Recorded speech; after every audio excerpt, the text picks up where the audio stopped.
Hey there, history lovers. Tonight we're cracking the case of a man whose name you've known since childhood, whose words you quote without realising it, and whose actual life is one of the biggest blanks in all of literature, William Shakespeare. Born in a modest house on Henley Street in Stratford-upon-Avon sometime around the 22nd of April 1564. Future legend on every continent on earth. And here's the twist. We barely know a thing about him. No personal letters, no eyewitness account of what he was like, not one play in his own handwriting. What did he leave behind instead? 37 plays, 154 sonnets, a stack of lawsuits, and a will so petty it left his wife the second best bed. Romantic, right? Tonight we find out how the son of a broke small-town glovemaker became the greatest playwright of the English Renaissance. Big thanks to the viewer Jackie Lee for suggesting this one. Now drop a comment and tell me where you're watching from. What city, what country, what time is it where you are right now? Dim the lights, get comfy, and let's roll. Before we can understand the man, we have to understand the family that made him, and the family that made him starts with a story that almost nobody tells correctly. We tend to imagine that genius descends in a straight line, father to son, like a family business passed down with the keys to the shop. But the rise of the Shakespeares did not begin with a Shakespeare at all. It began with a woman, and with her father, and with a pile of money that came from the wrong side of the family tree. If William turned out to be the greatest writer in the English language, a fair chunk of the credit belongs to a marriage certificate and an inheritance, neither of which sounds remotely poetic. Let us go back a generation, to William's grandfather, Richard Shakespeare. Richard was a farmer, and not a particularly grand one. Around 1529 he settled in a little place called Snitterfield, a few miles outside Stratford, where he rented land rather than owning it. This is an important distinction in the 16th century, where owning your land made you somebody and renting it made you, well, a tenant who paid somebody else for the privilege of working the dirt. Richard tilled the soil, paid his rent, kept his head down, and did all the unglamorous things that farmers do, which in this era mostly meant praying for decent weather and bracing for the disappointment when it did not arrive. He was, by every surviving scrap of evidence, an ordinary man living an ordinary rural life, which is to say, he left almost no trace at all beyond the occasional mention in a record of who owed what to whom. The landlord Richard rented from, though, was not ordinary. His name was Robert Arden, and the Ardens were what you might politely call old money, or at least old enough money that they had a name worth respecting. The Ardens had been in Warwickshire for ages, the kind of family that other families measured themselves against. So here we have the setup that will determine everything. A humble tenant farmer working land owned by a comfortable landowner. In most stories, that is where the connection ends. The poor man keeps farming, the rich man keeps collecting rent, and the two families never mingle beyond the awkward annual conversation about whether the payment might be a little late this year. But this is not most stories. Richard had a son named John, and John Shakespeare had ambitions that did not involve standing in a muddy field, watching sheep contemplate their existence. John looked at the farming life his father led and decided sensibly that there had to be a better way to make a living than betting your entire future on rainfall. So John learned a trade. He became a glover, which in the 16th century was a genuinely respectable profession, and more specifically he became a wittwer, which is one of those gloriously obsolete job titles that nobody has held in centuries. A wittwer was a craftsman who worked light-coloured leather, treating animal skins with alum and oil to produce the soft, pale material you needed for fine gloves. It was skilled work, the kind of thing you apprenticed for years to master. It was also, and there is no delicate way to put this, an extremely smelly profession, because the process of turning a dead animal's skin into a fashionable accessory involved a great deal of soaking, scraping, and chemical treatment that did not exactly leave the workshop smelling like a meadow. Naturally, nobody mentions this part when they talk about Shakespeare's noble lineage. Still, gloves were good business. People needed them. Fashionable people needed nice ones, and John Shakespeare was apparently good at his craft. He set up in Stratford, established himself as a tradesman of some standing, and began to look like a man on the rise. And then, around 1557, John did the single smartest thing he would ever do. A move so financially astute that it makes you wonder whether the family business sense skipped a generation and landed entirely on the practical side. He married Mary Arden. Yes, that Arden, the daughter of Robert Arden, the very landowner from whom John's own father had rented his fields. The tenant's son married the landlord's daughter, and in doing so the Shakespeares pulled off a social manoeuvre that, in modern terms, would be roughly equivalent to the kid who delivered your newspaper marrying into the family that owned the newspaper. The wedding took place at the parish church of Aston Cantlow, and on paper it looked like a perfectly ordinary union between a respectable tradesman and the daughter of a respectable family. But beneath the ordinary surface the financial currents were running fast. Because Mary Arden was not just a name and a good family reputation, Mary came with money. When her father Robert Arden died, Mary inherited an estate called Asbies, located in the village of Wilmcote. This was real property, real land, real value, and it landed in the lap of the new Shakespeare household at exactly the moment when a man with ambition could put it to use. And here is where the story becomes genuinely interesting, because the timeline tells us something the romantic version always leaves out. John Shakespeare bought the house on Henley Street, the very house where William would eventually be born in 1556. He was buying property, expanding his footprint, investing in the future, and the capital that made all of this possible flowed in significant part from his wife's side of the family. The Shakespeare ascent, the climb from tenant farming to property-owning respectability, was not bankrolled by generations of careful Shakespeare savings. It was bankrolled, to a meaningful degree, by Arden money. The future genius would grow up in a house, and that house was there partly because his father had married well.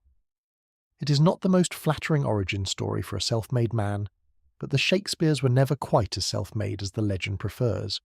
It is worth pausing here to picture the town all this was happening in, because Stratford in the 16th century was not the polished tourist destination it has since become, full of gift shops and guided tours and people taking photographs of doorways.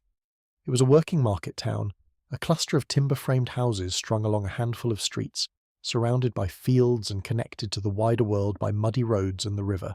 Its lifeblood was commerce, the weekly market and the regular fairs that drew farmers, traders and craftsmen from the surrounding countryside to buy and sell. For a man in John Shakespeare's line of work, this was the perfect place to set up shop, because a glover needed customers and a market town supplied a steady stream of them.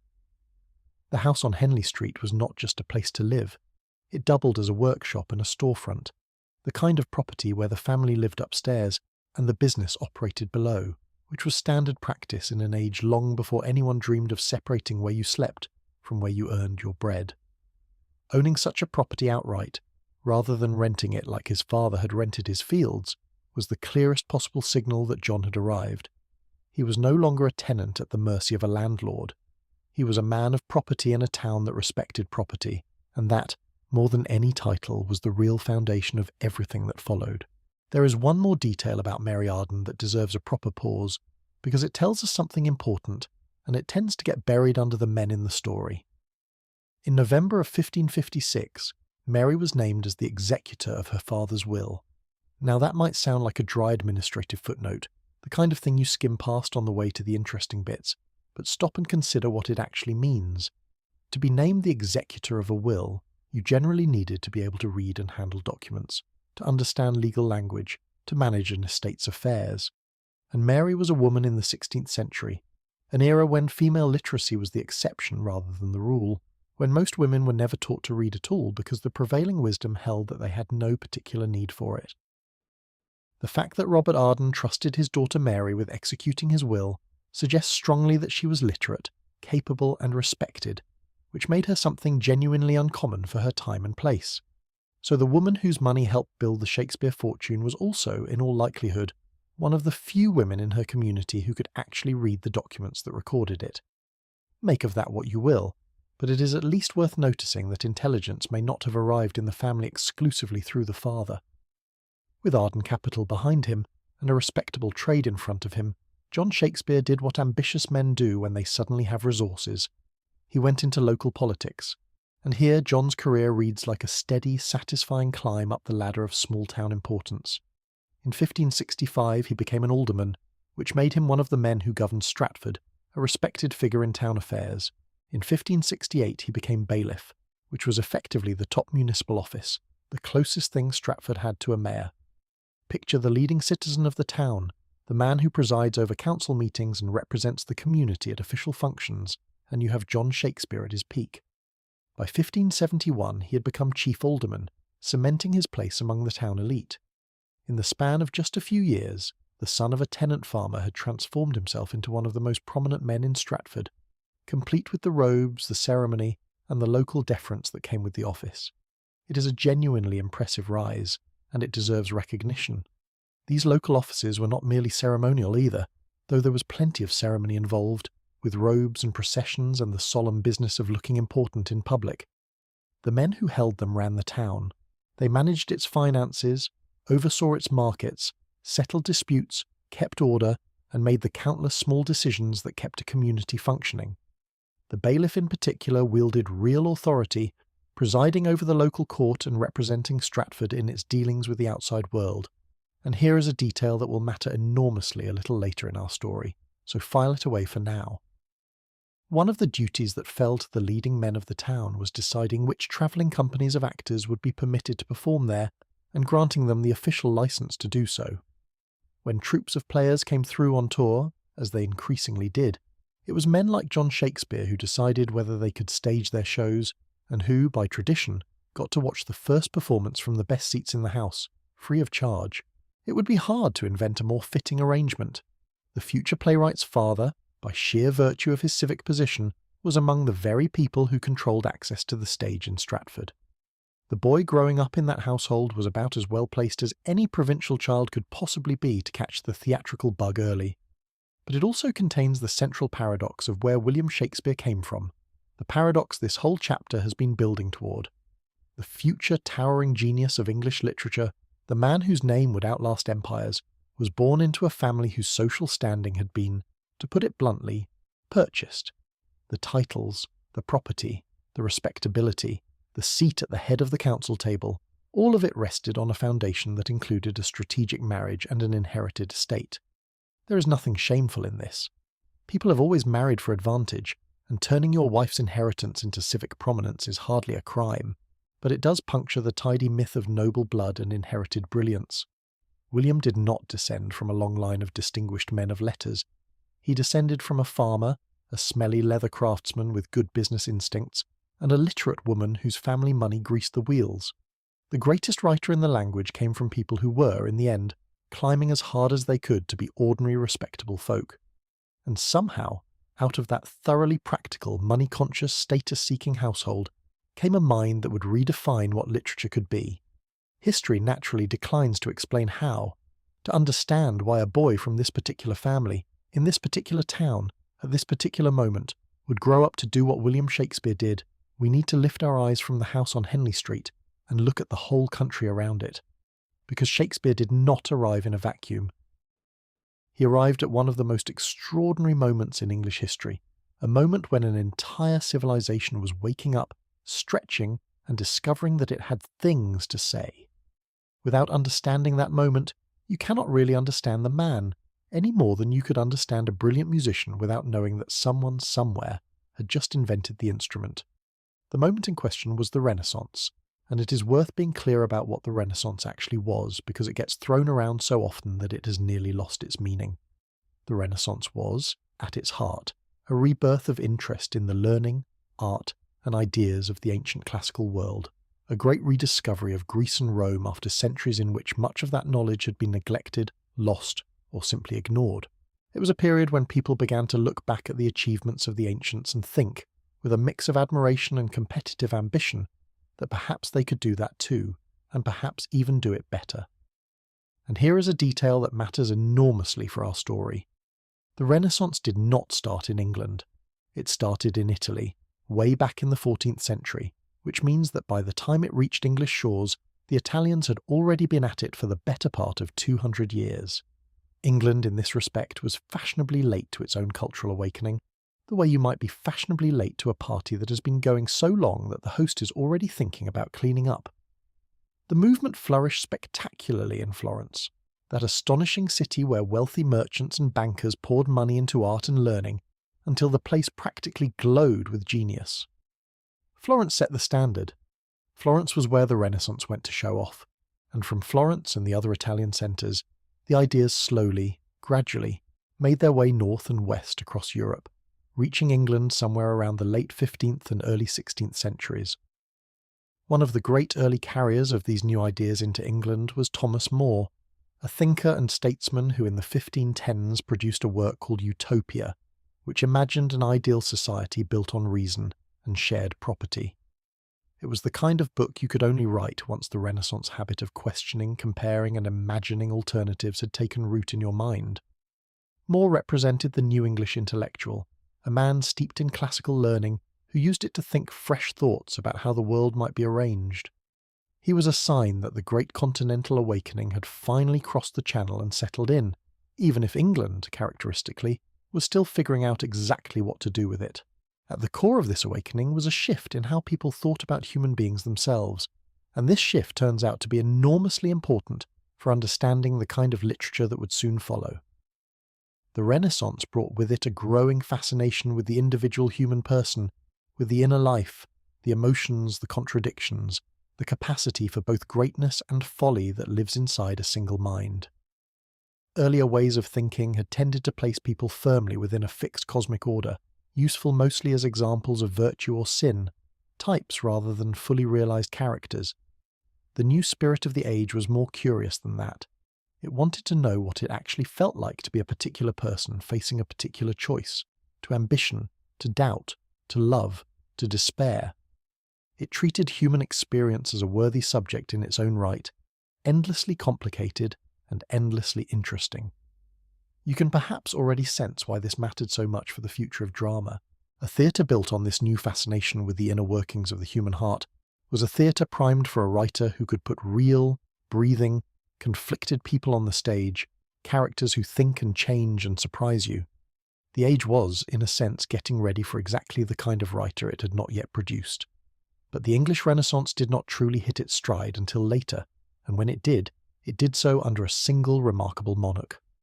The peak arrived during the reign of Elizabeth I, who sat on the throne from 1558 to 1603, a span of 45 years that happens to overlap almost perfectly with the most explosively creative period in English cultural history.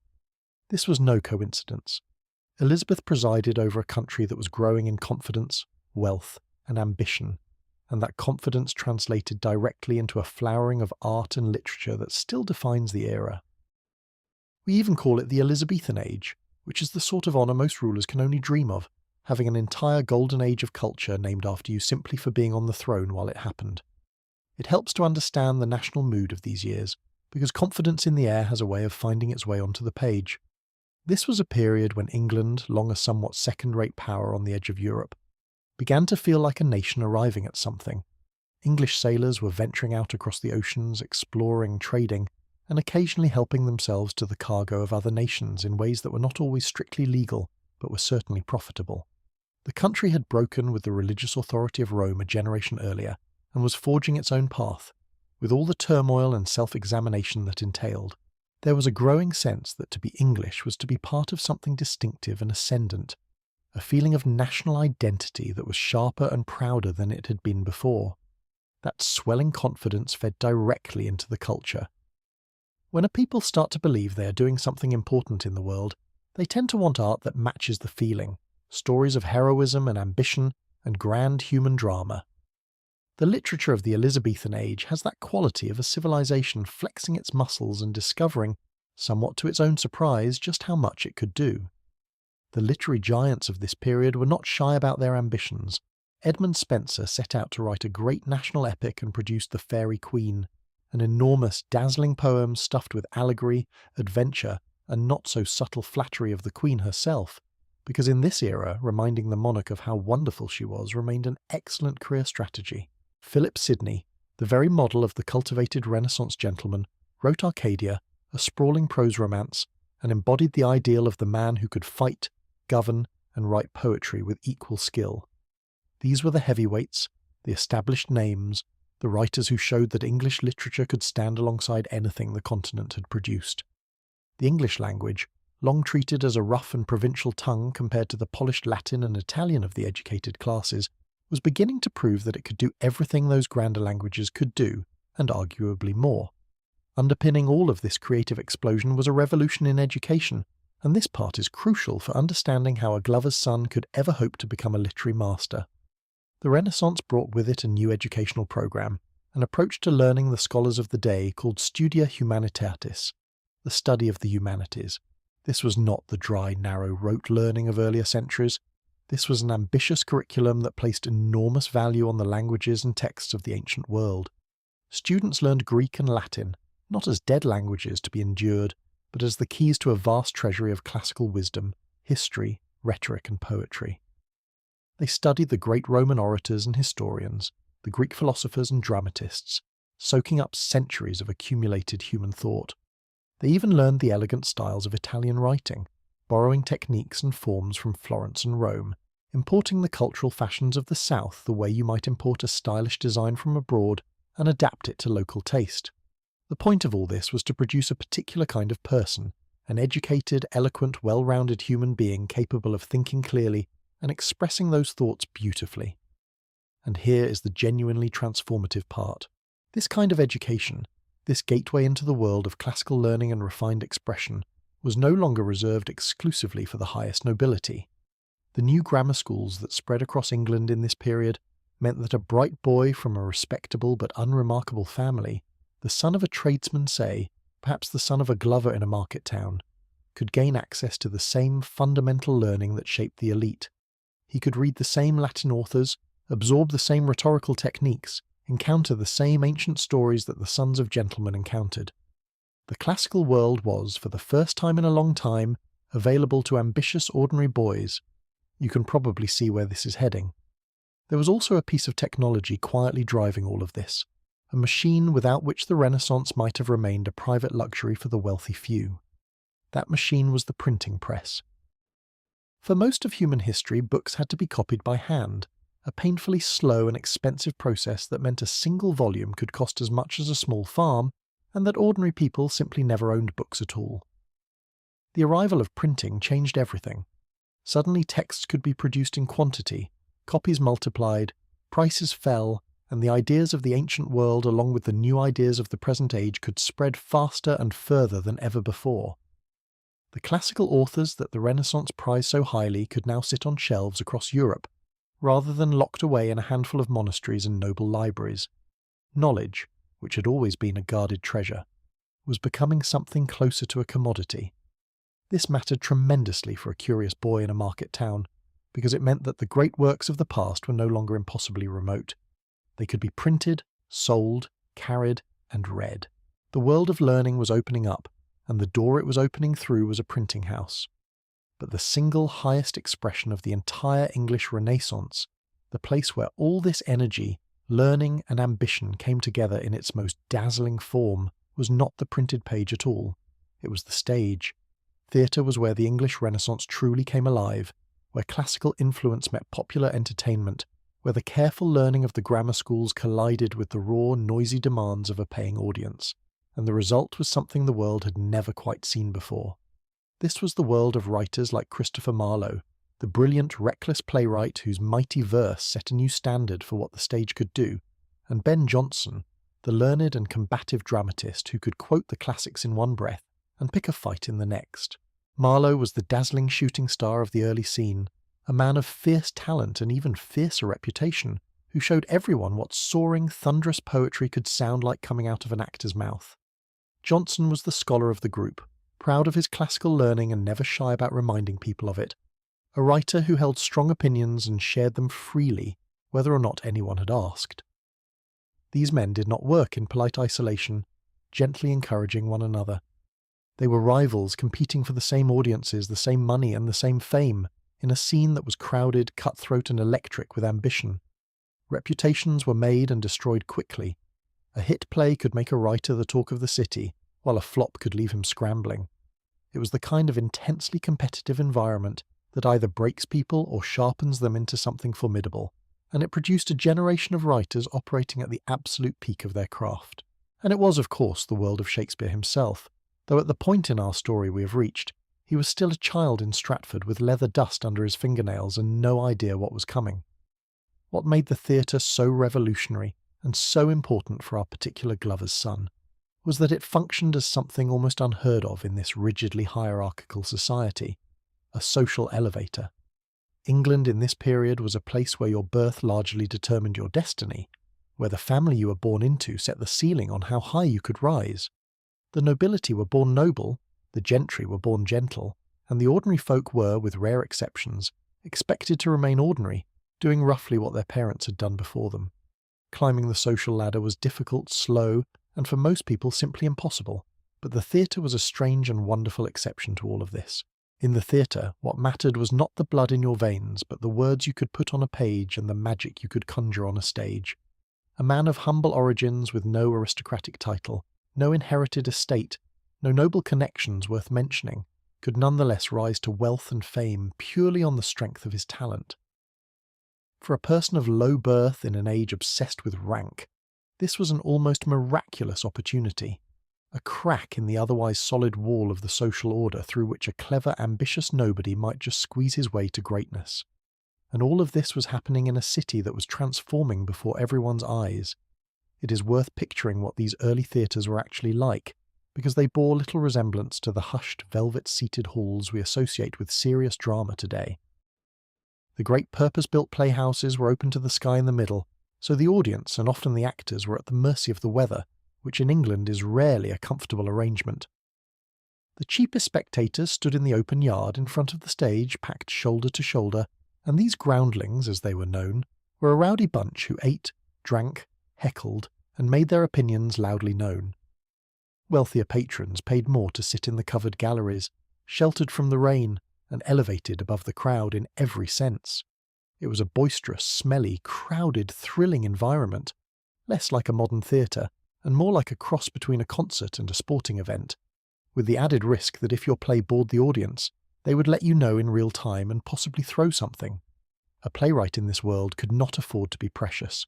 He had to grab and hold the attention of everyone from the rough crowd in the yard to the educated gentlefolk in the galleries, all at once with the same words. It was a brutal training ground, and it produced writers of extraordinary skill, because anything less than extraordinary simply got drowned out. London in this era was swelling, pulling people in from the countryside, becoming the throbbing cultural and commercial capital of the kingdom. As the city grew, so did its appetite for entertainment, and the demand for plays grew right alongside the population. More people meant more audiences meant more theatres meant more demand for new plays, and that demand needed to be fed by writers who could produce them. London was becoming a vast, hungry market for storytelling, an engine that consumed drama as fast as anyone could write it. For a young man with a gift for words and a willingness to gamble everything on his talent, there had never been a better time or a better place to be alive. The stage was set, in the most literal possible sense, and somewhere in Stratford, a boy was about to start the education that would let him walk out onto it. So that is the world into which William Shakespeare was growing up, a family that had clawed its way to local respectability on the back of a smart marriage and a wife's inheritance. A country in the full flood of the Renaissance finally catching up to ideas that had been brewing in Italy for 2 centuries. A new kind of education that put the wisdom of the ancients within reach of even an ordinary tradesman's son. A theatrical revolution that offered the unheard-of possibility of rising through talent alone. And a booming capital city desperate for stories. Pull all of those threads together, and you begin to see that the appearance of a Shakespeare at this exact moment in history was not quite the random miracle it sometimes seems. The conditions were there, the instrument had been built, none of it guarantees genius, of course.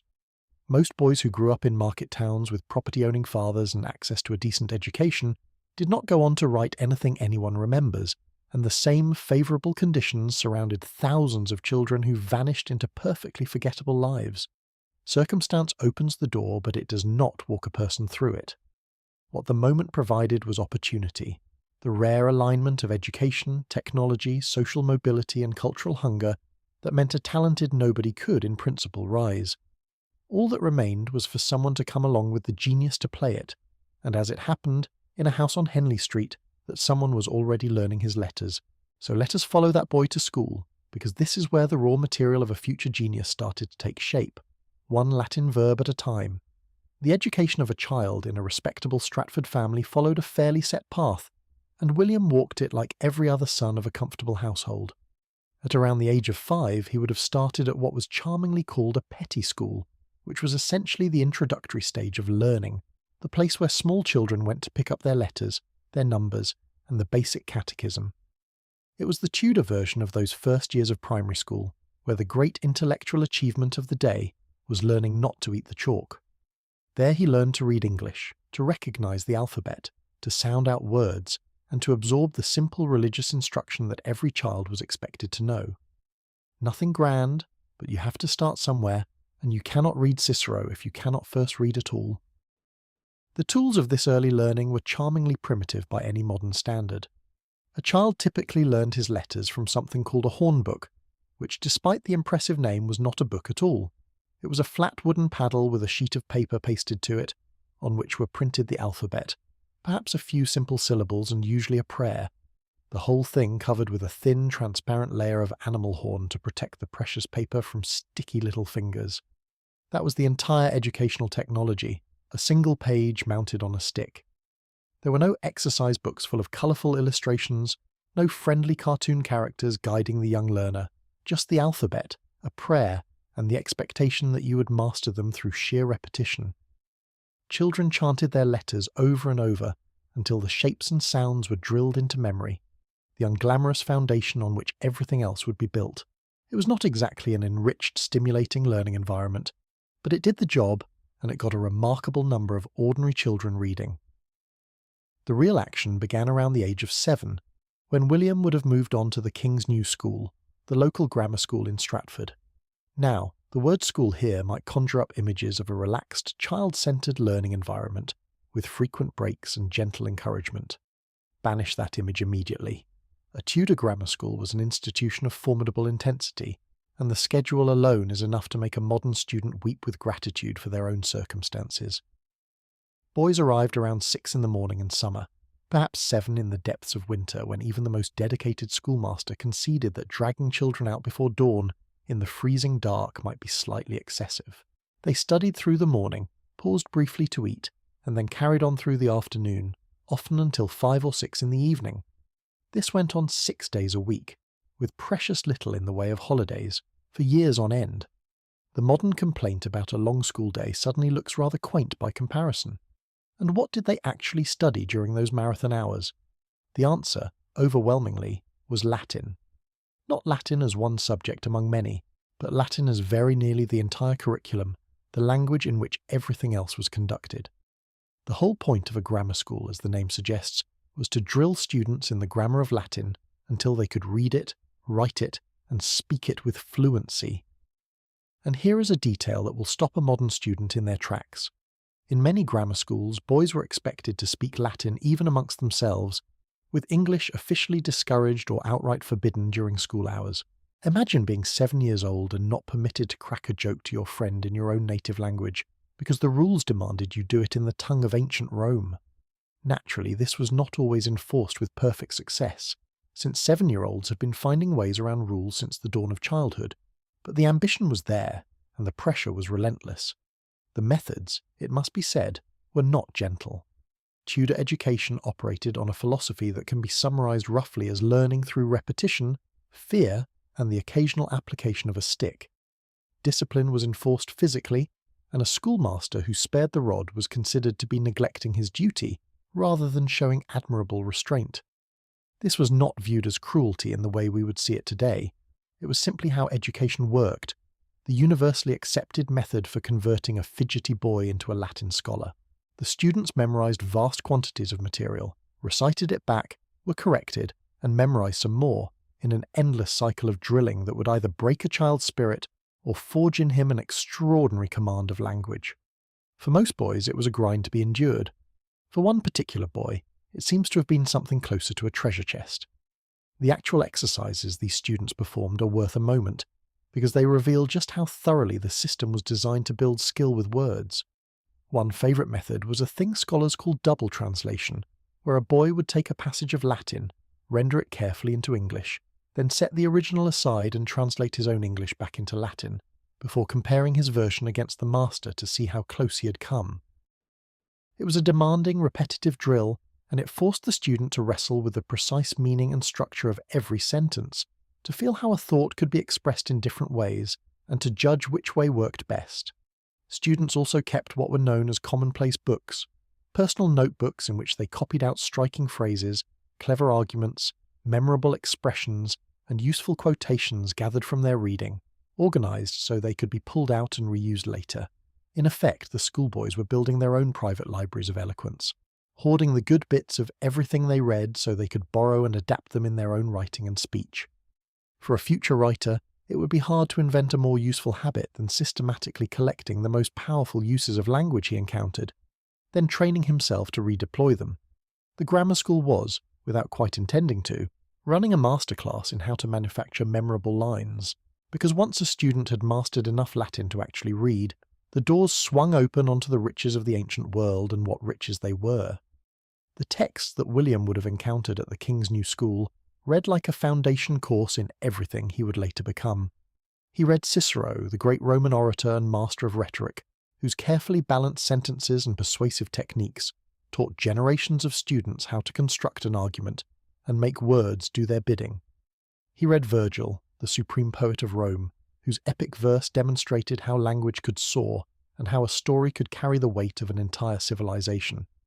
He read Livy, the historian, whose sweeping accounts of Rome's rise were full of dramatic episodes, noble heroes, treacherous villains, and the kind of grand political theatre that a future playwright would find endlessly useful. But the most directly relevant authors, for our purposes, were the dramatists, the writers who worked in exactly the form that William would one day make his own.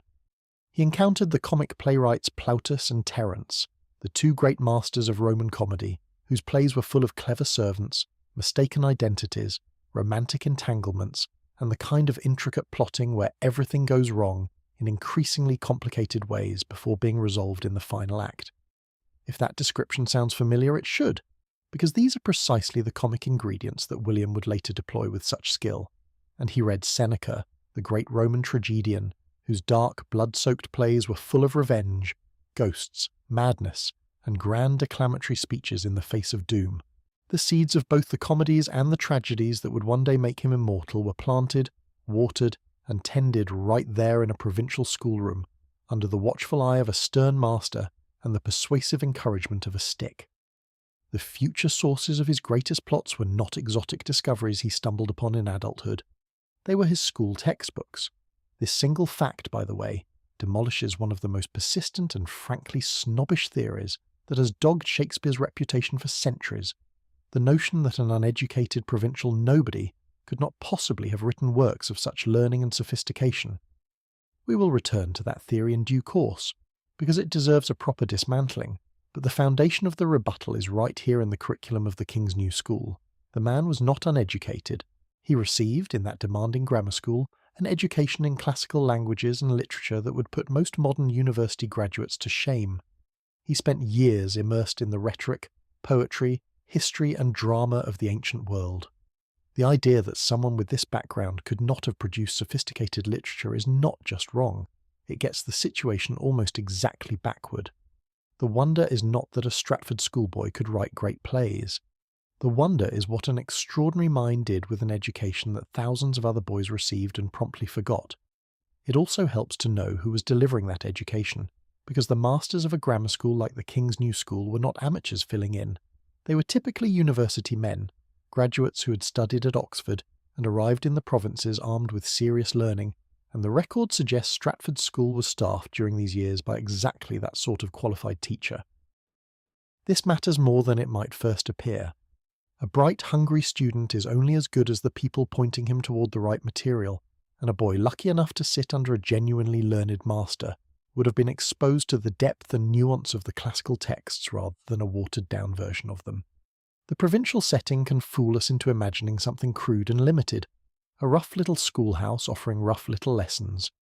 The reality was a rigorous education in the hands of educated men, the same fundamental training that prepared the sons of the elite, transplanted into a market town and made available to a glover's son. The supposedly humble circumstances keep turning out, on closer inspection, to be a great deal less humble than the snobbish legend would have us believe. Formal schooling, though, was only half of the boy's education, and arguably not even the half that lit the fire, because alongside the Latin grammar and the recited speeches, William was getting another kind of schooling entirely, one delivered not in a classroom but on a makeshift stage, and one that no amount of memorized Cicero could replicate. Stratford, like many towns of any importance, received visits from travelling companies of actors, professional troupes who toured the country performing for whoever would pay to watch. And during William's childhood, these visits came with striking regularity, bringing the wider world of theatre right to the boy's doorstep. The records show a steady parade of these companies passing through. The troupe known as Leicester's Men, performers under the patronage of the powerful Earl of Leicester, came through in 1572 and again in 1576. Warwick's Men arrived in 1574. Worcester's Men appeared in 1574 and returned in 1581. The company associated with Lord Strange came in 1578. Each visit would have been an event, a break in the ordinary rhythm of small-town life, a chance to see professional performers conjure stories out of nothing but words, costumes, and the force of their performance. For a boy with any imaginative spark at all, these performances must have been intoxicating, a glimpse of a glamorous and exciting world that existed far beyond the boundaries of Stratford and its market and its grammar school. It is worth understanding how these travelling shows actually worked, because they were a far cry from the grand purpose-built playhouses that would later dominate London. A touring company carried its livelihood on its back, hauling costumes, props, and a repertoire of plays from town to town in search of a paying audience. When they arrived somewhere like Stratford, they did not have a theatre waiting for them. Instead, they performed wherever they could, in a guildhall, a courtyard, an inn-yard, any open space large enough to gather a crowd and prop up a temporary stage. The actors had to be versatile to the point of exhaustion, since a small company might have only a handful of players to fill a whole cast of characters, which meant a single performer doubling and tripling up on roles, dashing off stage as a king, and returning moments later as a servant, possibly while the audience pretended not to notice. It was scrappy, mobile, and demanding work, theatre stripped down to its essentials, where the story and the performers had to carry everything because there was little else to lean on. And it was exactly the kind of theatre a curious child could watch up close, near enough to see how the trick was done, near enough to start wondering whether he might one day do it himself. And here we can call back to something established earlier, without belabouring it.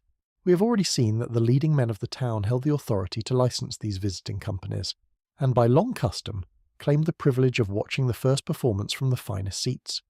William's father held exactly that kind of civic standing during the boy's early years, so it is entirely plausible, even likely, that young William experienced his first plays not as a face lost in the crowd, but seated among the town's dignitaries, watching alongside his important father as the players worked their magic. Picture a small boy in the best seats in the house, witnessing professional drama up close, his eyes fixed on the stage, something quietly catching fire inside him. It is one of the most appealing scenes in the whole story, precisely because it feels so plausible. There was one spectacle in particular that may have left an especially deep impression. In 1575, the Earl of Leicester staged a famously lavish series of entertainments at Kenilworth Castle, not far from Stratford, in honour of a royal visit. This was no ordinary show. It was an extravaganza of staggering proportions, with pageants, fireworks, music, water displays, costume performers, and elaborate theatrical effects, all designed to dazzle and impress on a scale that the ordinary person could scarcely imagine.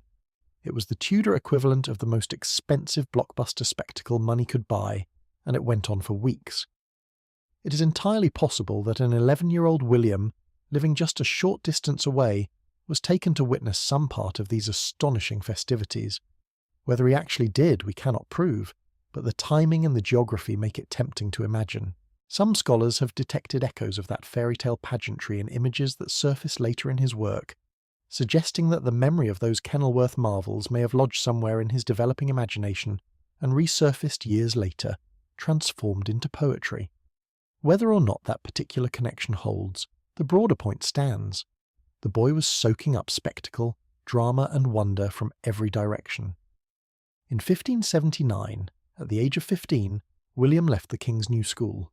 This was not unusual. Boys of his background typically finished their grammar school education around this age, and only the small minority destined for university continued their formal studies further. There was no great drama in the departure itself, no graduation ceremony, no moment of decision. He simply reached the end of what the local school could offer and stepped out into the world, a young man equipped with a formidable classical education, a head full of Latin authors, and a childhood crammed with theatrical impressions. He had, though no one could have known it yet, already received nearly everything he needed. The raw materials of a literary revolution were all in place, stored away in the mind of an unremarkable 15-year-old in a Warwickshire market town. Because here is the crucial point that ties this whole stage of his life together, and it is worth stating plainly. Everything he absorbed in those formative years, the Cicero and the Virgil, the Plautus and the Terence and the Seneca, the touring players and the dazzling pageants, none of it simply evaporated. It went in, it settled, and decades later it came pouring back out, transformed, in the plays that would change literature forever. The classical learning would surface in the rhetoric of his characters, in the structure of his comedies, in the bloody machinery of his tragedies. The theatrical wonder of his childhood would surface in his lifelong understanding of how to hold an audience spellbound. Nothing was wasted. The schoolroom and the visiting stage were not detours from his destiny. They were the destiny itself, quietly assembling. And yet, for all this promising preparation, there was a shadow gathering over the family during these very years, a slow-motion disaster that would change everything, and that may, paradoxically, have been the final ingredient that turned a gifted boy into the playwright we remember. Because while William was being shaped into a scholar and falling in love with the stage, his father's fortunes were beginning to collapse. We have already traced the impressive arc of John Shakespeare's rise, from tradesman to property owner to leading citizen, the climb that gave the family its standing. What we have not yet examined is the equally dramatic fall, and the fall is in many ways the more consequential half of the story. Because somewhere in the 1570s the ascent stalled, reversed, and began to slide downhill with alarming speed. The man who had reached the top of Stratford's civic ladder started losing his grip on every rung at once. The exact causes are tangled, as these things usually are, a combination of bad luck, overreach, and decisions that looked clever right up until the moment they did not. Part of the trouble seems to have stemmed from the way John was making his money. As his glove business presumably proved insufficiently exciting for his ambitions, he had branched out into other ventures, and some of those ventures pushed against the boundaries of what the law allowed. He appears to have dabbled in the illegal wool trade, dealing in wool outside the strict regulations that governed it, which was profitable precisely because it was forbidden, right up until someone noticed. He also engaged in money lending at interest, the practice of charging people for the use of borrowed money. Now, this sounds utterly ordinary to modern ears, since lending money at interest is the foundation of the entire banking system we live with today. But in this era, charging interest on loans was a deeply fraught business, condemned by the church and restricted by law, regarded as a sin that respectable Christians were not supposed to commit. John, it seems, committed it anyway, because money is money, and a sin against church teaching apparently weighed less heavily than the appeal of a healthy return. To be fair to John, the world he operated in ran on credit to a degree that is genuinely startling. The Tudor economy had a chronic shortage of actual coins in circulation, which meant that an enormous amount of ordinary business was conducted on trust, promises, and delayed payment. Neighbours lent to neighbours, tradesmen extended credit to customers, and almost everyone of any standing was simultaneously owed money by some people and owing it to others, tangled in a vast web of obligations that bound communities together and just as easily tore them apart. In a system like that, lending money was not some exotic activity reserved for villains. It was woven into daily life. The problem was the interest, the charging of a fee for the loan, which sat in that awkward zone where common practice collided head-on with official morality. Everyone did it, or something close to it, and yet the church thundered against it and the law set limits on it, producing exactly the kind of gap between what people actually did and what they were supposed to do that has characterized human behavior in every era. John simply ended up on the wrong side of that gap at the wrong time, conspicuous enough and unlucky enough to draw the official scrutiny that plenty of others escaped. These activities landed him in trouble with the law. He found himself facing legal proceedings, accused of crossing the lines that govern trade and lending, the kind of attention that no respectable civic leader wants. It was not the sort of scandal that destroys a man overnight, but it was the sort that chips away at his standing, drains his resources, and signals that the once secure foundation is starting to crack. The leading man of Stratford was becoming quietly the leading man with legal problems, Then came the financial blows that turned difficulty into genuine crisis. In 1578, John was forced into a move that speaks volumes about how desperate his situation had become. He mortgaged the estates that had come into the family through his wife, the very Arden property whose inheritance had helped build the family fortune in the first place. There is a bleak irony in this. The land that had once represented the family's rise was now being put up as security against debt, the foundation of their prosperity quietly converted into a lifeline against ruin. And the lifeline did not hold. By around 1580, John had lost nearly all of his property and was left in a drastically reduced state. The man who had once been buying up houses and land was now watching it slip through his fingers, and in the process he was stripping away the inheritance that his son might otherwise have expected. William, the bright grammar school boy with a classical education, was no longer going to inherit a comfortable estate. The cushion that should have awaited him had been mortgaged and lost. The social consequences followed close behind the financial ones, and they were swift and humiliating. A man standing in a town like Stratford depended heavily on his presence and his participation in civic life, and John began to withdraw from both. From around 1576, he stopped attending the meetings of the town council, the very body he had once helped to lead. Whether he stayed away out of shame, out of preoccupation with his mounting troubles, or out of a simple inability to face his former colleagues, the absence was conspicuous. A man does not abandon the council he climbed so hard to join unless something has gone badly wrong. And the slide continued. In 1586, the council finally took the formal step of removing him from his position as alderman. The title he had earned during the family's golden years was stripped away, an official acknowledgement that John Shakespeare was no longer the man he had been. The fall from civic grace was now a matter of public record. There is one more thread to this decline, and it is a curious and much debated one. By 1592, John appears in the records as someone who was not attending the services of the established Protestant Church, marking him as what was known at the time as a recusant, a person who failed to show up for the official worship that the law required. Now, in this period, religion and politics were knotted together so tightly that they could not be separated, and not attending church was not merely a personal choice, but a matter that drew official notice and suspicion. The question of why John stayed away has fascinated scholars for centuries, and the debate splits in two intriguing directions. One possibility is that he was a secret Catholic, quietly holding to the old faith that the Protestant Reformation had displaced, and avoiding the Protestant services his conscience would not let him attend. This would place the Shakespeare family in the religiously complicated, sometimes dangerous position of clinging to a banned tradition. The other possibility is rather more mundane and rather more human. Perhaps John was not avoiding church for reasons of faith at all, but simply because a man drowning in debt and disgrace did not relish appearing in public, week after week, before all the neighbours who had watched him fall. Avoiding church may have been less about God, and more about avoiding the pitying or gloating stares of a town that knew exactly how far he had tumbled. We cannot know for certain which explanation is true, and both have their persuasive defenders, which is precisely the sort of unresolved mystery this story keeps serving up. The reason this religious question carries such weight is that the England John lived in had been through a dizzying series of religious reversals within living memory, the kind of whiplash that left ordinary families genuinely unsure of where they stood.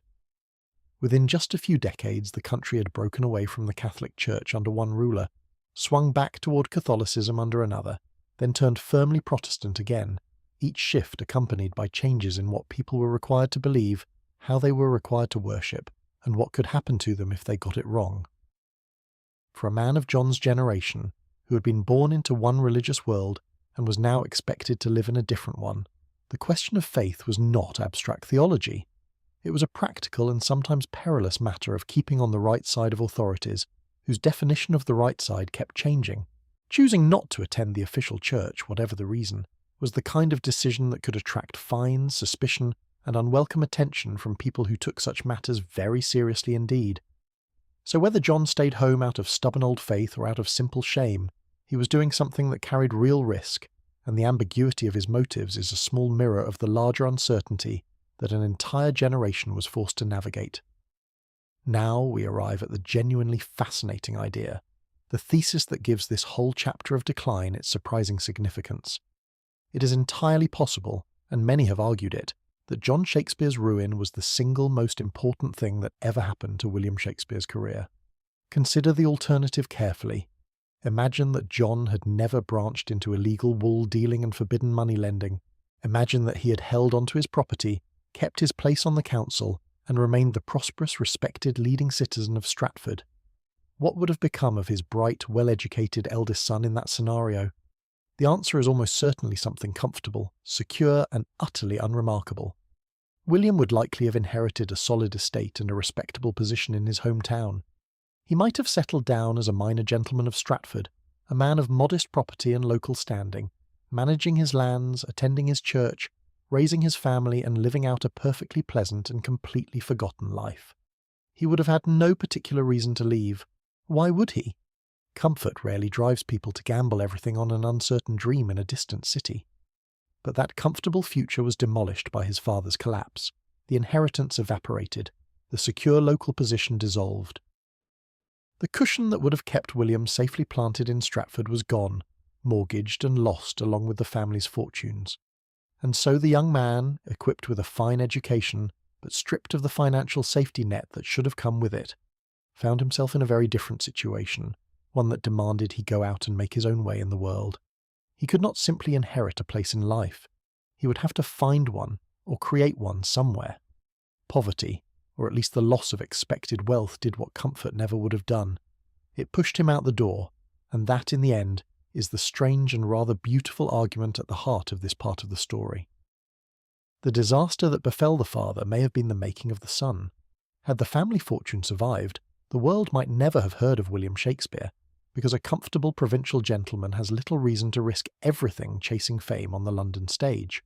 It was precisely because that comfortable future was taken away that William was driven to seek his fortune elsewhere, to leave the familiar streets of Stratford behind, and to eventually find his way toward the booming, hungry, opportunity-soaked world of the London theatre that we examined earlier.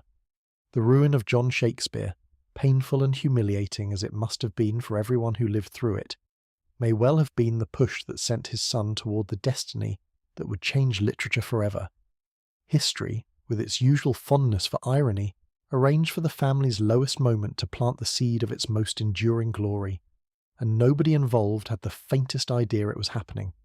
The disgraced father, the lost estate, the boy with the fine education and the suddenly uncertain future, all of it looked like simple misfortune at the time, the ordinary collapse of one more provincial family that had reached too far. Only with the benefit of 4 centuries of hindsight can we see it for what it really was. The unlucky accident that quietly redirected a life, and through that life, the course of literature itself. Before that redirected life could carry him off to London, though, there was one enormous development to get through, and it happened right there in Stratford while the young man was still very young indeed. Because at the age of 18, with his family's fortunes in tatters and his prospects uncertain, William Shakespeare did something that would tie him to his hometown for years and leave behind one of the most intriguing puzzles in his entire biography. He got married. And the circumstances of that marriage are, depending on how you look at them, either perfectly ordinary or quietly scandalous, which is precisely why people have been arguing about them ever since. Here is the curious thing about William's marriage. It is, paradoxically, both the most thoroughly documented part of his private life and the most genuinely mysterious. We have the paperwork, we have the dates, we have the names of the people involved and the legal arrangements they made, and yet, despite all this documentation, the marriage refuses to give up its secrets, because the surviving records tell us exactly what happened, while remaining stubbornly silent about why. It is rather like having a detailed receipt for a transaction without any idea what either party was actually thinking, which is a frustrating position for anyone trying to understand a human heart. Let us start with the facts, since those at least we can pin down. On the 27th of November, in the year 1582, 18-year-old William Shakespeare married a woman named Anne Hathaway. Anne was 26 years old, which made her a full 8 years his senior, an age gap that runs in the opposite direction from the usual pattern of the era, and that has fueled speculation for centuries. She was the daughter of Richard Hathaway, a man who had been a friend of the Shakespeare family, so this was not a marriage between strangers. The two families knew each other, which lends the whole affair a certain familiar, neighbourly quality, right up until you notice the details that complicate the picture. And here is the detail that complicates everything. At the time of the wedding, Anne was already several months pregnant. Now, this is the fact around which all the speculation orbits, and it has led many researchers to conclude that this was what we might delicately call a marriage of necessity, the sort of union arranged in something of a hurry, once it became clear that a child was already on the way. The polite term historians sometimes reach for is a forced marriage, though forced is perhaps too strong, since there is no evidence anyone was dragged to the altar against their will. It is more accurate to say it was a marriage that had acquired a certain urgency, the kind where the timeline of events suggests the wedding was racing to catch up with biology, rather than the other way around. Naturally, this was not exactly the leisurely, well-planned courtship of romantic legend. The signs of haste are written all over the surviving records, and they make for fascinating reading once you understand what you're looking at. Take the matter of the banns. In this era, a proper church marriage was supposed to be preceded by the reading of the banns, a public announcement of the intended marriage made in church on 3 separate occasions over 3 weeks. The purpose was to give anyone with a legitimate objection, such as the inconvenient discovery that one party was already married, the chance to speak up before the wedding went ahead. It was the Tudor equivalent of a mandatory waiting period, a built-in pause to make sure everything was above board. In William and Anne's case, however, the banns appear to have been read only once, rather than the required 3 times. Somebody, it seems, was in no mood to wait around for the full procedure, and given that the bride was visibly expecting, the reasons for skipping the queue are not hard to guess. The ceremony itself was conducted by a clergyman named John Frith, and here we encounter another of those delicious little details that make this story so much fun to untangle. Frith has come down to us with the unflattering description of being unreliable in matters of faith, which is a polite historian's way of saying he was the sort of priest whose religious soundness was considered questionable by the authorities. Whether this means he was secretly sympathetic to the old religion, or simply careless about the official requirements, or just the kind of man who would marry a couple quickly without asking too many awkward questions, we cannot say for certain. But it is at least suggestive that a marriage in a hurry, with the banns cut short, was handled by a priest of, shall we say, flexible reputation. It all adds up to a picture of a wedding that was arranged efficiently and discreetly, the way you handle things when the calendar is working against you. Before we judge any of this too harshly by modern standards, though, it is worth understanding how courtship and marriage actually worked in this period, because the rules were rather different from the ones we tend to assume. In Tudor England, a formal betrothal, a solemn promise to marry made between 2 people, carried genuine weight, far more than a modern engagement does. A binding pledge of marriage, especially one followed by the couple living as though already wed, was taken seriously enough that the line between betrothal and marriage could become distinctly blurry. Some couples regarded themselves as effectively married from the moment of that mutual promise, treating the church ceremony as the public confirmation of a bond they considered already real. This means a pregnancy before the formal wedding, while certainly not ideal in the eyes of the strictest authorities, was not necessarily the shocking scandal our imaginations might paint it as. It was common enough that a fair number of brides walked to the altar already expecting, having anticipated the marriage on the strength of a promise. So the rush to wed William and Anne may reflect less a tale of disgrace than the ordinary messiness of how people actually conducted their private lives, formalising after the fact what they had already quietly begun. Not exactly the picture of buttoned-up Tudor propriety we like to imagine, but human beings have always been human beings. Then there is the legal safeguard that was put in place, and this one tells us something about William's status at the time. On the very next day after the marriage details were arranged, a bond was posted in the sum of £40, a substantial amount of money in those days. This bond was put up by 2 men named Fulk Sandals and John Richardson, who were associated with the Hathaway side of the family. The purpose of the bond was essentially to guarantee that there was no legal impediment to the marriage and to protect against any later challenge to its validity. And the reason such a guarantee was needed brings us back to William's age. At 18, he was still legally a minor, not yet of the age where he could simply marry on his own authority without additional safeguards. So the bond served as a kind of insurance policy, a financial assurance that everything about this hurried union was, despite the irregular circumstances, legally sound. The presence of the bond, posted by the bride's people, has been read by some as a sign that her family wanted to make absolutely certain this young man followed through on his obligations, which given the situation was a perfectly reasonable thing for them to want. whatever the emotional reality behind it, the marriage produced children quickly, as marriages tended to in an age without any reliable way to do otherwise. In 1583, the year after the wedding, the couple's first child was born, a daughter named Susanna. The arithmetic here is straightforward and confirms what the hasty wedding already implied. Then, in 1585, came not one child, but two, the twins Hamnet and Judith, a son and a daughter arriving together. So by the time William was just 21 years old, he was a husband and the father of 3 children, a son and 2 daughters, with all the responsibility that implied and precious little family wealth to support it, given everything that had happened to his father's fortunes. It was, by any measure, a great deal of obligation to be carrying at such a young age, and it makes the choices he would soon make all the more striking. The age difference between the couple deserves a second look too, since it tends to surprise people. We often imagine that everyone in centuries past married as teenagers, but the reality for ordinary folk was rather different. Men and women of William's social level typically did not marry until their mid to late 20s, once they had the means to establish a household, which makes Anne, at 26, the one marrying at a perfectly normal age. It was William, at 18, who was the unusually young party in this arrangement. So the picture flips around from what we might expect. This was not an older man taking a young bride, the pattern we are conditioned to anticipate, but a young man marrying a woman approaching the ordinary age of marriage while he himself was still some years short of it. Given his youth and the collapse of his family's finances, William was in no position to have established the independent household that custom expected of a bridegroom, which only adds to the sense that this union was driven by circumstance rather than careful planning.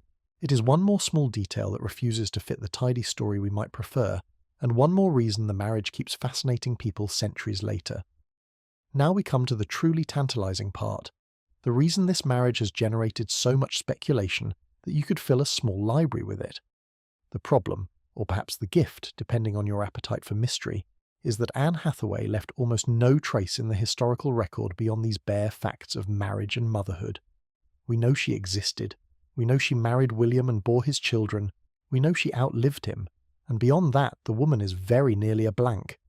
We have no letters from her, no descriptions of her character, no record of her thoughts or feelings, nothing that lets us see her as a living person with opinions and a personality. She's one of the most significant women in the life of the most famous writer in the world, and she's almost completely invisible. This is, in fairness, the fate of very nearly everyone who lived in this period, and it tells us something important about how history actually preserves people. The records that survive from these centuries are overwhelmingly bureaucratic ones.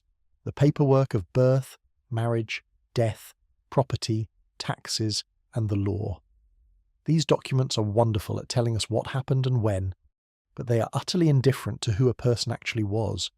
A parish register records that a woman was married and that her children were baptized, but it has nothing to say about her wit, her temperament, her hopes, or her quarrels. Unless someone happened to be wealthy, powerful, or famous enough that others wrote about them in letters and memoirs, their inner life simply vanished, leaving behind only the dry administrative skeleton of a human existence. So Anne is invisible not because she was unimportant, but because she was an ordinary woman in an age that did not bother to record the personalities of ordinary women. The maddening thing, in her case, is only that she happened to marry someone the whole world would later want to know everything about, which turns an ordinary silence into one of literature's great frustrating blanks.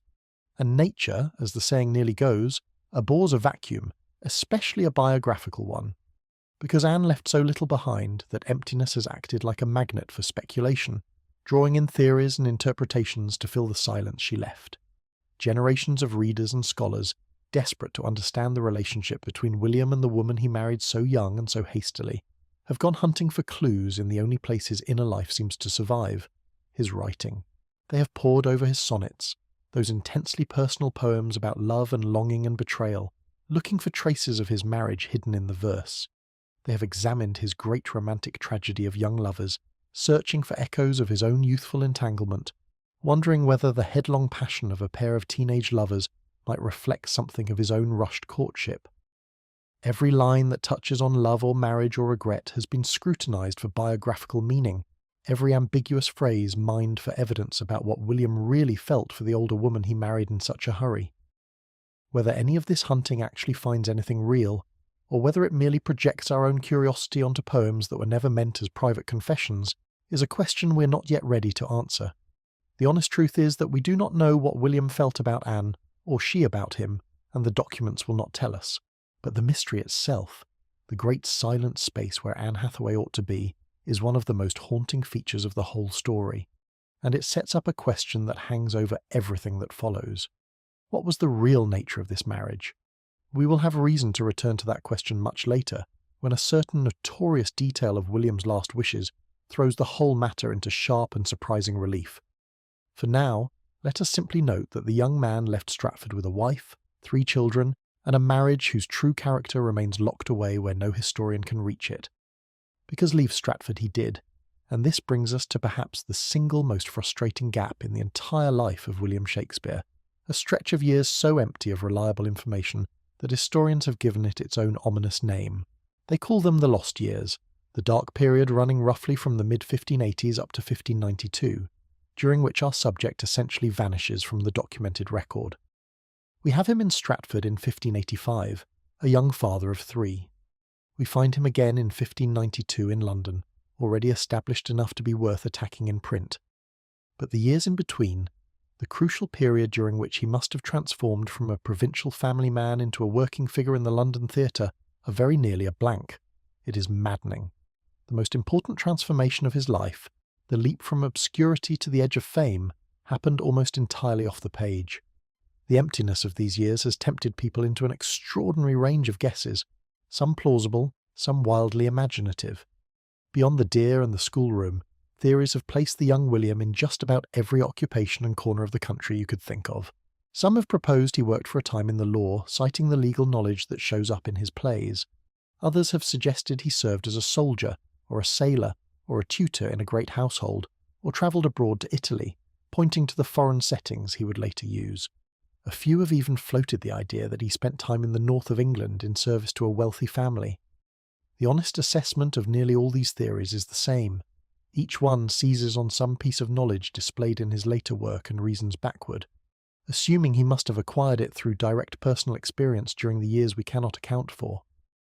But this reasoning has a glaring weakness, since a gifted writer with a powerful imagination and a habit of reading widely does not need to have personally done a thing in order to write about it convincingly. The lost years are a blank canvas, and people have painted on them whatever picture suits their favourite theory, which tells us a great deal about human curiosity and almost nothing reliable about where William actually was. This kind of vacuum, as we have just seen with Anne, does not stay empty for long. Where evidence is absent, legend rushes in to fill the gap, and the lost years have attracted some of the most colourful and entertaining stories in the whole Shakespeare tradition. The trouble is that colourful and entertaining is not the same as true, and these tales need to be handled with a healthy dose of scepticism, since most of them were written down long after the fact by people who had every incentive to make a good story better. Take, for instance, the famous tale of the poached deer. A playwright named Nicholas Rowe, writing in the preface to an edition of Shakespeare's works published in 1709, more than a century after the events in question, passed along a juicy story about the young William. According to this account, the future genius got himself into trouble in his youth by poaching deer from the estate of a local landowner named Sir Thomas Lucy. Poaching, the unauthorised hunting of someone else's game, was no small matter in this era, the kind of offence that could land a young man in serious difficulty with a powerful neighbour, and the story comes with a satisfying little twist of revenge attached. It is claimed that William, nursing a grudge against Sir Thomas for the trouble he caused, later got his own back by mocking the man in one of his comedies, slipping a caricature of his old adversary into a play full of merry wives and small-town intrigue. It is a wonderful story, the sort of origin tale that practically writes itself, the rebellious young artist sticking it to the stuffy local authority figure. The only problem is that it was recorded so long after the supposed events, and rests on such thin evidence that serious scholars treat it as charming folklore rather than reliable history. It might contain a grain of truth. It might be entirely invented. We simply have no way of knowing, which has not stopped anyone from repeating it with relish. Another tradition, this one passed down by a 17th century collector of anecdotes named John Aubrey, holds that during these missing years William worked as a schoolmaster in the countryside. Aubrey was a marvellous gatherer of gossip and biographical scraps, the kind of man who wrote down everything anyone told him about famous people, which makes him both invaluable and completely unreliable, sometimes in the same sentence. The notion that William spent part of his lost years teaching in a country school is appealing, partly because it fits so neatly with what we know about his own grammar school education.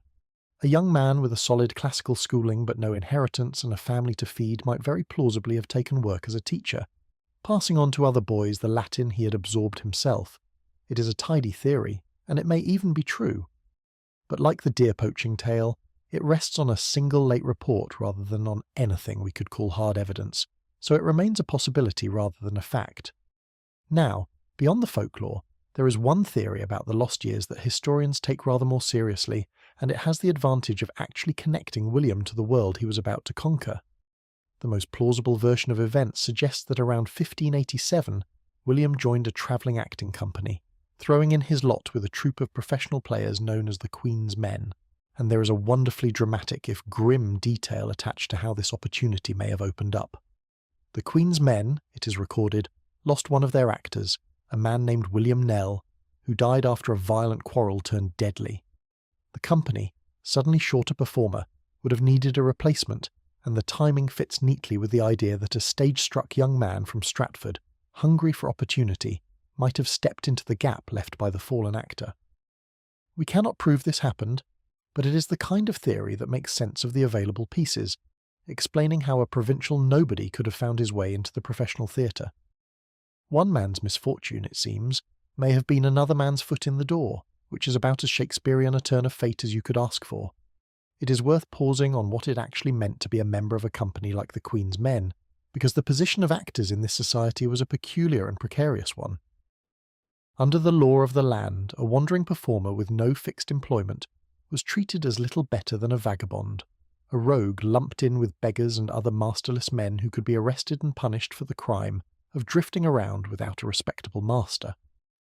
The way around this rather inconvenient legal problem was patronage. An acting company would attach itself to a powerful nobleman who lent the troupe his name and his protection, and in return the players became, at least on paper, the servants of that lord rather than aimless vagrants. This is why the companies of the era carried the names of the great men who sponsored them, a powerful patron transforming a band of suspicious wanderers into a respectable household of performers with a legal right to ply their trade. So when a young man joined a troupe under royal or noble patronage, he was not merely getting work. He was stepping out of the legally dubious shadows and into the protection of a name that could keep him out of trouble, which, for a provincial newcomer trying to build a career, was no small thing. The life such a company led was anything but glamorous, whatever romantic notions we might attach to it now. A touring troupe spent its days on the road, travelling from town to town along the rough and frequently miserable highways of the age, hauling its equipment, seeking out venues, and performing wherever a paying audience could be assembled. It was a hard, uncertain, physically demanding existence, dependent on decent weather, local goodwill, and the unpredictable generosity of provincial crowds. There was also the constant shadow of plague, which periodically forced the authorities to shut down public gatherings entirely, leaving players with no income and little choice but to take to the road or wait out the closures however they could. For a young man stepping into this world, it would have meant a thorough, exhausting education in every practical aspect of the theatre, learning lines, reading an audience, and handling the endless logistics of mounting a show in a strange place with limited means. If William did indeed serve this kind of apprenticeship, he learned his craft not in a classroom, but in the most demanding school imaginable, the open road, where a performer either delivered or went hungry. It was the perfect, brutal training for someone who would one day understand the working theatre more intimately than almost any writer before or since. What makes this connection to the Queen's Men particularly intriguing is the repertoire that company performed, because the list of plays they carried around the country reads almost like a preview of William's own future career. The troupe staged a play about a king named Lear and his daughters. They performed a romance drawn from a Spanish work called Diana, written by a man named Montemayor. They put on plays about King John, about Richard III, and about the warrior kings Henry IV and Henry V. Now, if those subjects sound familiar, they should, because every single one of them would later become the basis for a play by William Shakespeare himself. The story of the old king and his daughters, the histories of the English monarchs, the romantic plots borrowed from continental sources, all of it would resurface, transformed and elevated in his own work. Whether William first encountered these stories while performing them with the Queen's men, absorbing the raw material that he would one day rework into masterpieces, is impossible to prove. But the overlap is striking, and it suggests that his years in the theatrical trenches, performing other men's plays, may have been the apprenticeship during which he gathered the stories and learned the craft that he would soon turn to his own astonishing purposes. And then, in 1592, the fog of the lost years suddenly lifts, and we get our first clear contemporary glimpse of William Shakespeare in London, though it comes from a decidedly unfriendly source. The glimpse arrives courtesy of a writer named Robert Greene, who was himself a playwright and a member of the established London literary scene, one of the educated, university-trained writers who dominated the stage in those years. Greene was, by all accounts, a talented but troubled man whose life was coming apart, and in 1592 he produced a bitter pamphlet, a kind of deathbed lament and warning to his fellow writers. And in this pamphlet he took a swipe at an unnamed rival who, when you decode the insults, is unmistakably William Shakespeare. Greene's attack is one of the most precious documents in all of Shakespeare studies, precisely because it is so nasty. He sneered at this rising figure as an upstart crow, a jumped-up nobody who had the audacity to think he could compete with his betters. He accused this newcomer of beautifying himself with the feathers of established writers, the implication being that the upstart was borrowing or stealing from the work of his superiors. And then came the line that has echoed down the centuries, a venomous little phrase in which Greene described his rival as having a tiger's heart wrapped in a player's hide, painting William as a ruthless, ungrateful actor who had presumed to climb above his proper station and try his hand at writing plays. The whole passage drips with the resentment of an educated insider watching an outsider, a mere actor without a university degree, muscle his way into the writing profession that men like Greene considered their own private preserve. To understand the sheer bile in Greene's words, you have to understand the little world he belonged to. The London stage of these years was dominated by a cluster of writers who had been to the great universities, clever, classically trained men who regarded playwriting as the proper business of educated gentlemen like themselves. They had the degrees, the learning, the credentials, and a rather high opinion of all three. And here came William, a glover's son from a market town, a man who had never set foot in a university lecture hall, presuming not just to act in their plays but to write his own, and worse, to write them well enough to draw crowds. To a struggling, university-educated insider watching his own career crumble, this must have been almost unbearable, the spectacle of an unschooled provincial succeeding at the very thing the credentialed men considered their birthright. Greene's snobbery was not just personal spite, it was the reflex of an entire class of writers who felt their territory being invaded by someone they considered fundamentally beneath them. The irony, of course, is that the man without the fancy education would go on to eclipse every single one of his credentialed critics so completely that today most people could not name one of them, while the upstart's name is known on every continent. Sometimes history settles these scores with a thoroughness that borders on the merciless. But here is why this hostile little outburst is so valuable to us. The very fact that Greene bothered to attack William at all, and attacked him with such venom, proves something crucial about where William stood by 1592. You do not waste your dying breath insulting a nobody. You attack people who threaten you, who are climbing toward your level and beginning to overshadow you. Greene's bitter pamphlet is, in its backhanded way, the first solid evidence that by 1592 William Shakespeare was already a known figure in the London theatre, an actor of some standing who was pushing his way into playwriting and doing it well enough to alarm the established competition. The insult is, in effect, a compliment turned inside out, an admission that the upstart from the provinces had arrived and was being noticed. The lost years, whatever exactly happened during them, had ended with William on the verge of something big, and William, as it happens, did not let the insult pass unanswered, which gives this whole episode a marvellously satisfying conclusion. Because that vicious phrase about a tiger's heart wrapped in a player's hide did not simply vanish into the air, it reappeared, cleverly twisted in William's own work.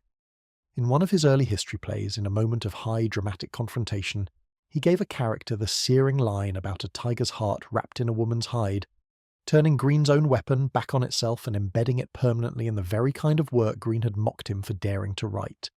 Whether this was deliberate revenge, a sly private joke aimed at his late critic, or simply a good phrase that William liked too much to leave unused, the effect is the same. The educated insider tried to put the provincial upstart in his place, and the upstart answered by absorbing the insult into a masterpiece that would outlive everyone involved. It is hard to imagine a more fitting opening to the public career of the man who was about to spend the next 2 decades quietly making nearly everyone who doubted him look foolish. The provincial nobody with no university degree the actor Green had sneered at was now standing at the threshold of the most productive and astonishing creative run the English language has ever seen, and the resentment of his rivals would prove to be nothing more than the sound of the old order recognizing too late that something new and unstoppable had arrived among them. What he would do with that arrival is where the story truly begins to soar. And soar it would have, immediately and without interruption, if the world had been even slightly cooperative. It was not.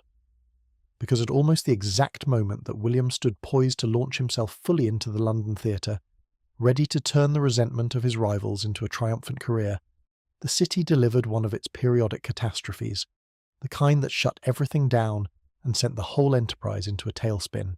A deadly plague swept through London, and with it came a development that should, by all logic, have strangled his ambitions in the cradle. The theatres closed. To understand why this was such a blow, you have to appreciate what the plague meant to a city like London in this era, because it was not merely an inconvenience or a seasonal nuisance. It was a recurring nightmare, a killer that arrived without warning, swept through the crowded streets, and carried off the population in numbers that are genuinely difficult to comprehend. The disease thrived in exactly the conditions that London offered in abundance: the packed houses, the narrow lanes, the poor sanitation, the sheer density of human beings living on top of one another, and the authorities, who understood next to nothing about how the sickness actually spread, but had grasped through grim experience that crowds made it worse, responded with the one blunt instrument available to them. They banned large public gatherings.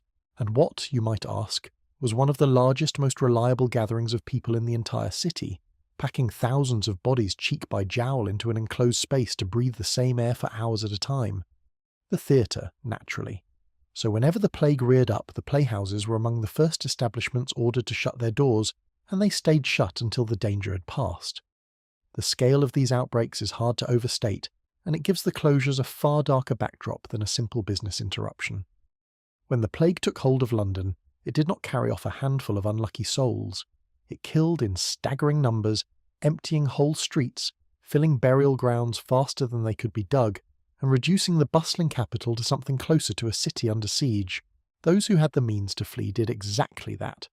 The wealthy and the well-connected packing up and decamping to the countryside until the worst had passed, leaving the poor behind to face the sickness with whatever meagre protection they could muster, which in practice meant almost none at all. The grim weekly tallies of the dead, recorded and posted for all to see, climbed into the thousands during the worst stretches, a relentless drumbeat of mortality that hung over everything. So when we talk about the theatres closing, we should keep in mind that this was not the cause of the misery, but a small symptom of it. One precaution among many in a city doing its desperate, ill-informed best to survive a catastrophe it did not understand.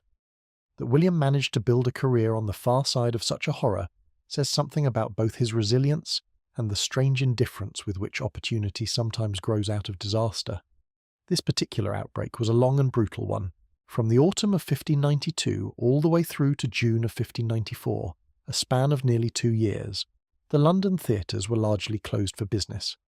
For a young man who had just clawed his way into the professional theatre and was beginning to make his name, this was nothing short of a disaster. His entire livelihood, the stage on which he both performed and was learning to write, had been abruptly taken away, locked up by official order, with no certainty about when or even whether it would reopen. A lesser talent, or simply a less determined one, might have given up at this point, retreated back to the provinces, and disappeared into the comfortable obscurity from which he had come. Many performers did exactly that, scattering to wait out the closures however they could.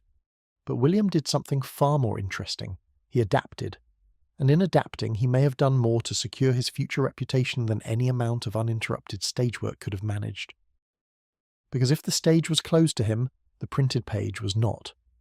With no theatres to write for and no audiences to perform to, William turned his attention to a different and, in the eyes of his contemporaries, considerably more respectable form of writing. He turned to poetry, the kind of polished literary verse that was meant to be read and savoured on the page rather than shouted across a rowdy playhouse. And here we stumble upon one of the great ironies of his career, a contrast that would have surprised no one at the time, even though it baffles us now. In this era, writing for the theatre was regarded as a somewhat disreputable commercial trade, the literary equivalent of churning out entertainment for the masses. Real literary prestige, the sort that earned you the respect of educated readers and the patronage of wealthy nobles, came from poetry.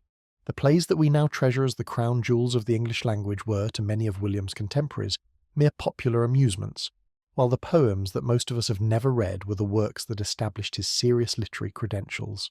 The man understood his moment perfectly. With the disreputable stage closed, he would make his name with the respectable page. It helps to understand how getting into print actually worked in this period, because it bore very little resemblance to the modern publishing world. There were no literary agents, no royalty contracts, no author tours, and certainly no notion that a writer might grow rich from sales alone. The business of producing books was controlled by the stationers, the printers and booksellers who held the rights to publish, and who typically bought a manuscript outright for a flat sum, after which any profits from selling copies belonged to them rather than to the author. A writer who handed over a poem to a printer was not signing up for a stream of income. He was making a single transaction, and, more importantly, putting his name and his talent before the public in a permanent, polished form. This is precisely why patronage mattered so much, and why those flattering dedications were not mere politeness, but a practical necessity. A poet could not live on what the printer paid him, so he aimed the work at the wealthy and the powerful, hoping a generous patron might reward him far more handsomely than any bookseller ever would. Print was about prestige and connection, not profit, which is a useful thing to remember whenever we are tempted to imagine these writers as struggling artists in the modern sense. They were craftsmen seeking patrons, and the printed page was their finest calling card. There is a delicious irony buried in all of this that becomes clear only with the benefit of 4 centuries of hindsight. In William's own day, the hierarchy was perfectly settled. The poems were the respectable, prestigious works that earned him standing among the educated, while the plays were the popular, commercial entertainments that paid the bills but carried little literary dignity. Today, that entire order has been turned precisely on its head. The plays are the immortal treasures, studied in every school, performed in every language, regarded as among the supreme achievements of human culture, while the very poems he was so proud to put his name to are read mostly by specialists and the genuinely curious, footnotes to a reputation built almost entirely on the dramas he himself would have considered the lesser work. Few writers can ever have been so completely vindicated by posterity, while being celebrated for exactly the opposite of what they expected. William poured his ambition into the page and grudgingly fed the stage, and history decided, with its usual disregard for anyone's intentions, that the stage was where his true genius lived. He would, one suspects, be both delighted and slightly bewildered. In 1593 the result of this pivot appeared in print, and it was his first published work. The thing that announced William Shakespeare to the reading public, not as a jumped-up actor, but as a genuine poet. The poem was called Venus and Adonis, and it drew its story from the rich well of classical mythology that he had absorbed during those long grammar school years, reworking a tale from the ancient Roman poet Ovid into something fresh, sophisticated, and frankly rather racy. The poem tells of the goddess of love, overwhelmed with desire for a beautiful young mortal who is far more interested in going hunting than in being pursued by an amorous deity, which is the sort of romantic mismatch that has fueled comedy for as long as there have been stories. It is a heady blend of the comic and the erotic, playful and sensual by turns, the work of a writer showing off his command of language and his ability to handle a sophisticated literary form with confidence and wit. This kind of poem was very much in fashion at the time, which is part of why it landed so well. There was a vogue among the educated and the literary for exactly this sort of work, elegant verse retellings of classical myths, often dwelling on tales of love and desire drawn from the ancient poets, dressed up in lush, ornate language that flattered the reader's own learning. To appreciate such a poem fully, you needed to recognize the mythological references, to know the original stories being reworked, to catch the clever variations the poet was playing on familiar material. In other words, it was sophisticated entertainment for people who prided themselves on their classical education, the very audience that mattered most for a writer trying to establish serious credentials. William, with his thorough grounding in the Roman poets from those long grammar school years, was superbly equipped to produce exactly what this audience craved, and he did it with a freshness and a confidence that made the established competition look stodgy by comparison. He took a fashionable form and simply did it better than nearly anyone else was doing it, which is a habit he would maintain for the rest of his career, and the reading public adored it. Venus and Adonis was, by the standards of the day, an enormous success, the kind of hit that establishes a reputation overnight. It was reprinted again and again, going through something like 15 editions by the year 1636, which in an age of limited literacy and expensive books represents a genuine publishing sensation. People could not get enough of it. It became especially popular by various accounts among young men who apparently found its blend of mythology and sensuality very much to their taste, the way young people in any era gravitate toward whatever is fashionable, clever, and a little bit naughty. Whatever the precise reasons for its popularity, the success of the poem accomplished exactly what William needed it to accomplish. It put his name in front of the educated, book-buying public as a poet of real talent, and it did so at precisely the moment when his usual stage was unavailable. The plague had closed one door, and William had calmly walked through another. This was, in fact, an audience quite different from the one he was used to entertaining. The crowds at the playhouse were a broad and rowdy cross-section of the city, everyone from labourers to gentlefolk packed together to watch a show. But the people who bought and read poems were a narrower and generally more privileged group, those with the literacy, the leisure, and the spare money to acquire books and savour them at home. Reaching that readership meant reaching exactly the sort of people whose good opinion could elevate a writer's standing, the literate, fashionable, influential set whose tastes shaped reputations. So the turn to print did not just keep William busy during the closure, it widened his reach, carrying his name into homes and hands it might never have touched through the theatre alone, and it announced him to the very people most likely to take a serious writer seriously. A growing appetite for reading was spreading through the more comfortable layers of society in these years, and William had timed his arrival on the page to ride that rising tide rather well. The following year, in 1594, he produced a companion piece, and this one struck a very different note.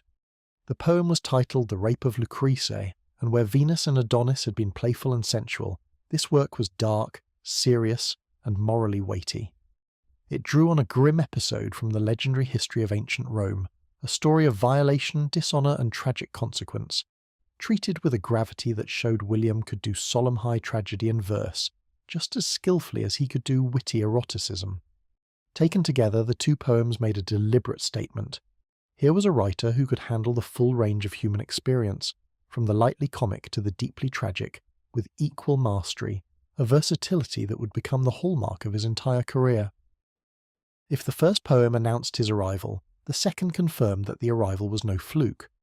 Both of these poems, it is worth noting, came attached to flattering dedications addressed to a young nobleman, the sort of formal tribute that writers offered to wealthy patrons in hopes of securing their favour and financial support. This was simply how the literary world functioned in an age before authors could live on book sales alone.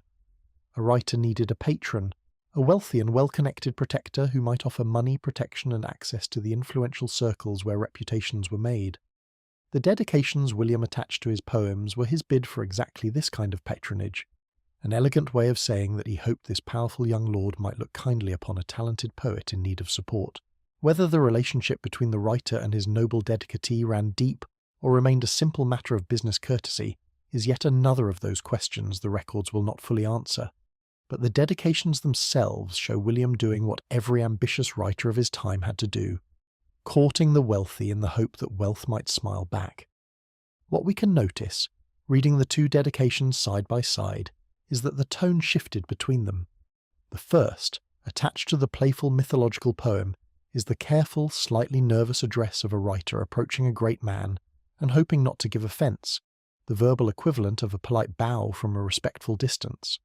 The second, accompanying the darker and more serious poem the following year, is noticeably warmer and more confident. Written as though some genuine rapport had developed in the interval, the bow now relaxed into something closer to a handshake. It is the kind of subtle change that has launched 1,000 scholarly debates about just how close the poet and his patron actually became, and whether the young nobleman opened doors that helped carry William upward through the dangerous, glittering world of the well-connected. We cannot prove the depth of the bond, but the shift in those few formal lines is a tantalizing hint that the patronage was more than a one-time transaction, and that the talented provincial had begun, however cautiously, to make himself welcome in circles far above the station he was born into. Now, the closure of the theatres and the turn to poetry tells only half the story of how William spent these enforced years away from the stage, because he was not idle on the dramatic front either, even with the playhouses shuttered. Quite the opposite. The long stretch of imposed isolation seems to have been one of the most productive writing periods of his early career, a time when, freed from the constant grind of performance, he could sit down and actually compose. And compose he did, working away at plays that he would have ready when the theatres finally reopened, building up a stockpile of drama during the very period when there was nowhere to stage it. It was rather like a chef perfecting his recipes during a forced closure, knowing the restaurant would eventually reopen and the menu had better be ready. Among the works he completed during this fertile period was Richard III, which stands as one of the longest plays he ever wrote and one of the most enduringly popular. The play presents one of the most magnetic villains in all of literature, a scheming, ruthless, charismatic figure who claws his way to the throne through a trail of betrayals and murders, all while taking the audience into his confidence with a charm that makes his wickedness perversely entertaining. We are not supposed to like him, and yet we cannot look away, which is precisely the trick that makes the character so unforgettable. The play builds toward a famous and chilling sequence, a scene set on the night before a great and decisive battle, in which the ghosts of all the people the villain has destroyed appear to him one after another, haunting his sleep and foretelling his doom. This was the eve of the Battle of Bosworth, fought in 1485, the clash that would settle the fate of the English crown, and the parade of accusing spirits before the fighting is one of the great theatrical set pieces of the era, the kind of scene that lingers in the mind long after the play has ended. There was, it should be said, a distinctly political dimension to portraying this particular king as such a monster, and an Elizabethan audience would have understood it perfectly. The battle that ended the villain's reign also brought to the throne the grandfather of the reigning queen, founding the very dynasty that still ruled England, as William wrote. Painting the defeated king as a deformed, scheming tyrant was therefore not merely good drama. It was good politics, since it cast the founder of the current royal line as the heroic deliverer who rescued the nation from a bloodthirsty usurper. The version of history that came down to William had been shaped, unsurprisingly, by writers working under that ruling dynasty, who had every incentive to blacken the reputation of the man their patrons had overthrown. Modern historians have spent a great deal of energy arguing about how much of this dark portrait was fair and how much was convenient propaganda, and the real king was very likely a more complicated figure than the gleeful villain of the stage.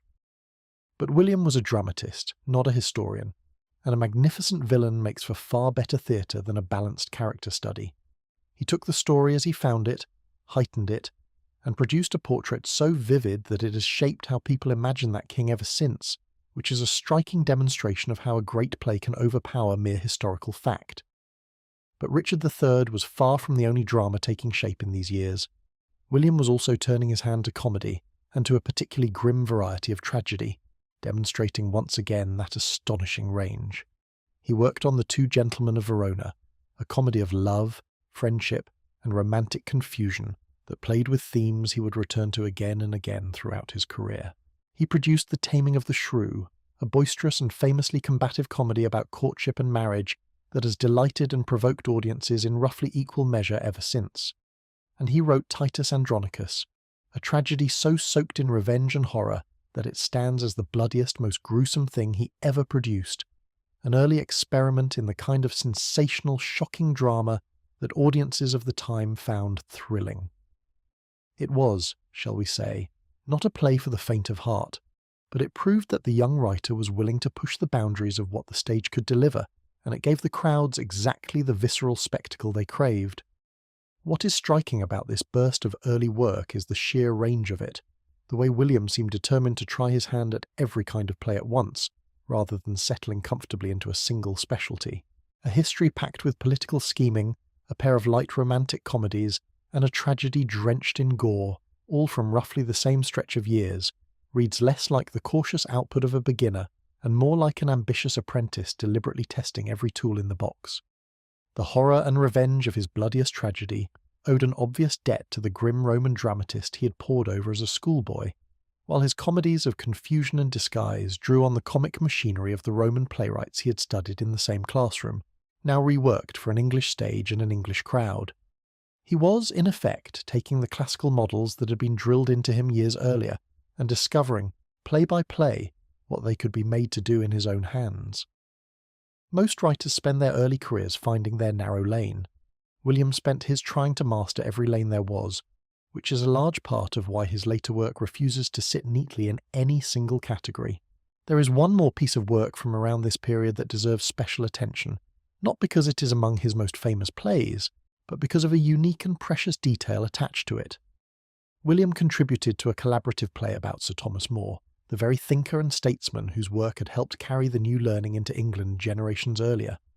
This was a play written by several hands working together, a common enough practice in the busy, demanding world of Elizabethan theatre, where deadlines and audience appetite often meant that multiple writers would divide up the labour of producing a script. William's contribution to this particular play, identified by scholars as the work of a writer they label Hand D, consisted of scenes involving a restless crowd, the kind of mass of ordinary people surging and shouting that he would handle so brilliantly in his later works. And here is what makes this contribution so extraordinary, so genuinely irreplaceable. The manuscript of the Sir Thomas More play survives, and the portion attributed to Hand D is widely believed to be the only example of William Shakespeare's own handwriting on a play to come down to us. Stop and consider what that means. The greatest writer in the English language, the author of works that have been printed and performed billions of times across 4 centuries and every inhabited continent, has left behind almost nothing in his own hand when it comes to his dramatic work.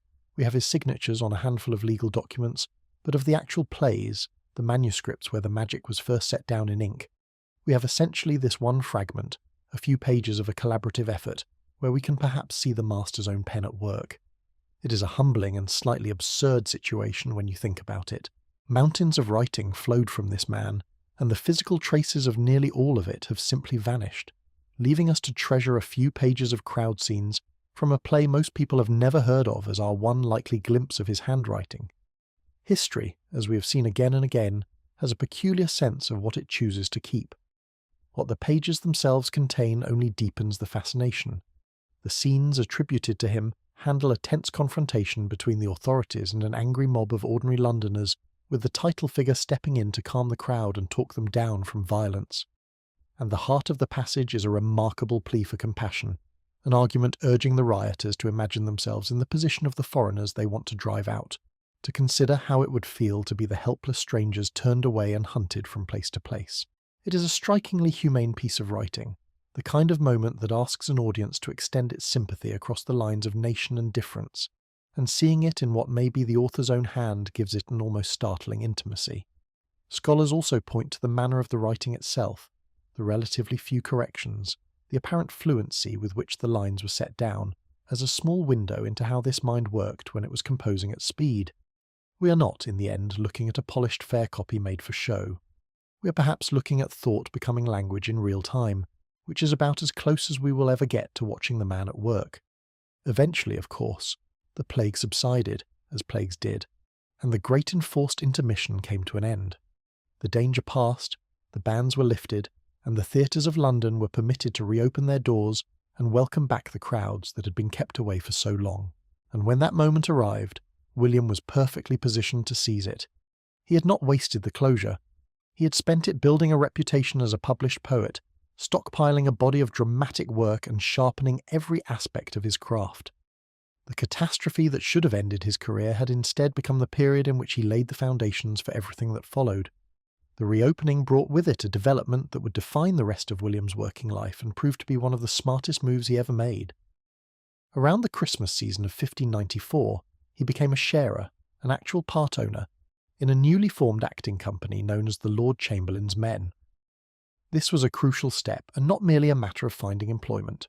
To be a sharer in a company meant having a genuine financial stake in its success, a portion of the profits, a seat at the table, a long-term investment in the enterprise rather than the precarious existence of a hired hand paid by the performance. For a man who had grown up watching his father's fortunes rise and then catastrophically collapse, the appeal of owning a piece of a stable, profitable business rather than simply working for wages must have been considerable. William was not just going to write plays and act in them. He was going to own a share of the company that staged them, binding his fortunes to its success in a way that would, over the coming years, make him a genuinely wealthy man. The structure of such a company is worth understanding, because it reveals just how shrewd this arrangement was. A company of this kind operated as a kind of partnership, with a small group of sharers at the top who jointly owned the enterprise, divided its profits, and made its decisions, carrying the risk but also reaping the rewards. Beneath them were the hired men, ordinary players and stagehands paid a wage to do their jobs without any ownership stake, the rank and file who kept the productions running, and then there were the boy apprentices, young performers in training who, among other duties, took on the female roles, since women were not permitted to act on the public stage in this period, and every heroine, queen, and tragic lover was played by a boy whose voice had not yet broken. It is a detail that tends to startle modern audiences, the realization that the great female characters were originally embodied by adolescent boys in costume, but it was simply the accepted convention of the age. By securing a place among the sharers rather than the hired men, William ensured that he was not merely paid for his labour, but invested in the entire operation, his income rising directly with the company's fortunes. It was the difference between working in a business and owning a piece of one, and a man who had watched his family lose everything understood that difference in his bones. The newly formed company opened its account fittingly with one of William's own comedies, a sparkling farce of mistaken identity called The Comedy of Errors, a play built around the chaos that ensues when two sets of identical twins are loose in the same city, each constantly being confused for the other. It was a perfect choice for a fresh start, energetic, clever and crowd-pleasing, the kind of play that sends an audience home delighted and eager to return. And return they would, because the Lord Chamberlain's Men, with William as one of its sharers and its most valuable writer, was about to embark on a run of success that would carry it to the very pinnacle of the English theatrical world. So when we step back and survey this whole strange chapter, a pattern emerges that is almost too neat to be true, and yet there it is. A deadly epidemic, a catastrophe that killed thousands and shut down the entire industry on which William depended, turned out to be the very thing that propelled him forward. The plague closed the theatres, which pushed him toward poetry, which made his name with the educated public, and earned him a literary reputation he might never have achieved had he simply kept performing. The forced isolation gave him the time and space to write a stockpile of plays and to leave behind, almost by accident, the one fragment of dramatic manuscript that lets us imagine his hand moving across the page. And when it was all over, he emerged not diminished but strengthened, stepping into a part ownership that would underwrite his prosperity for the rest of his life. The disaster had not broken him. It had been, in the truest sense, a springboard, launching him from a promising but precarious newcomer into a published poet and a part owner of what was about to become the most celebrated company on the English stage. It is one of the great examples in literary history of a setback that turned, through talent and sheer adaptability, into the foundation of a triumph.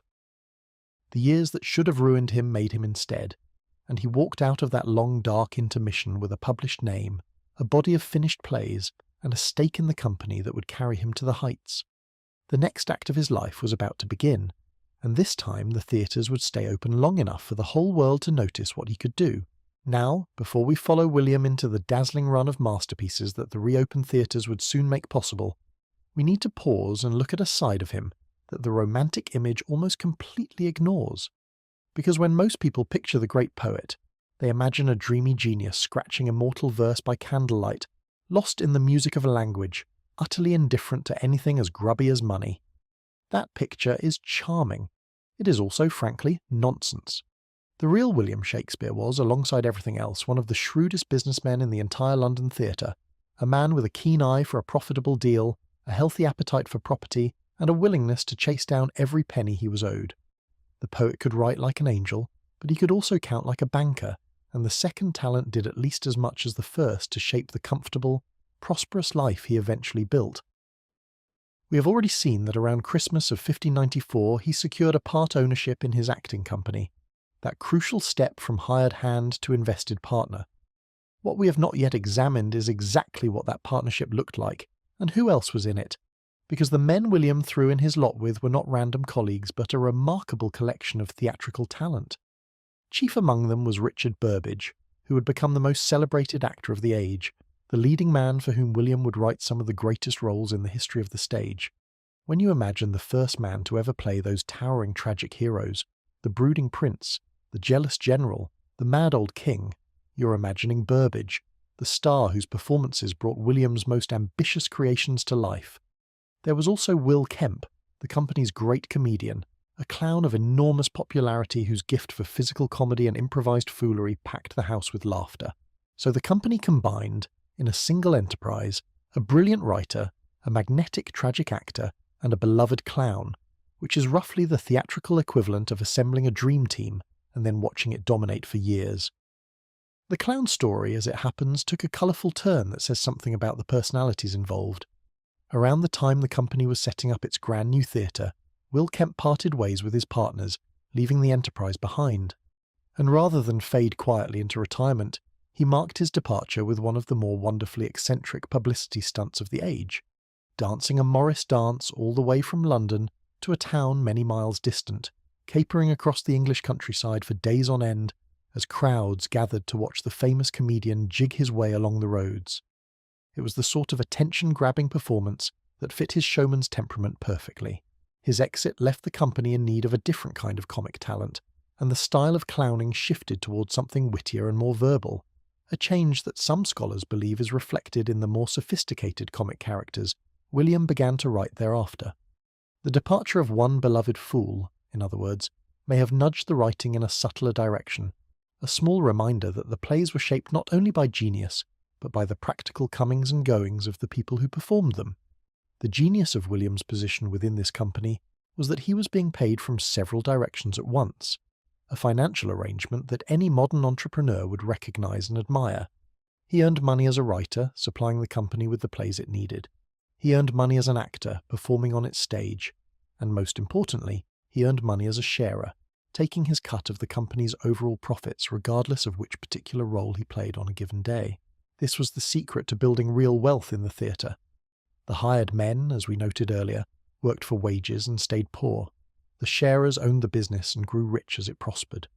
William had positioned himself firmly among the owners, which meant that every full house, every successful run, every triumphant season translated directly into money flowing into his own pocket. He was not merely an artist who happened to make a living. He was a stakeholder in one of the most successful entertainment enterprises of the age, and that enterprise was about to make a spectacular and rather audacious move.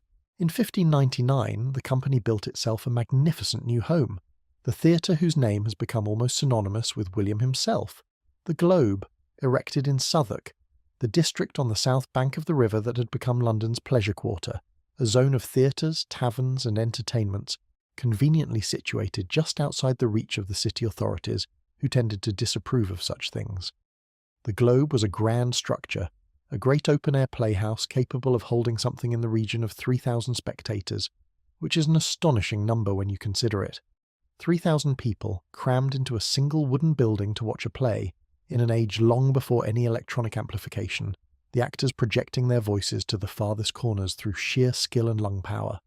It was, by the standards of its day, a genuine mass entertainment venue, the beating heart of London's theatrical life. The choice of location was no accident, and it tells you something about the awkward standing the theatre still held in respectable eyes.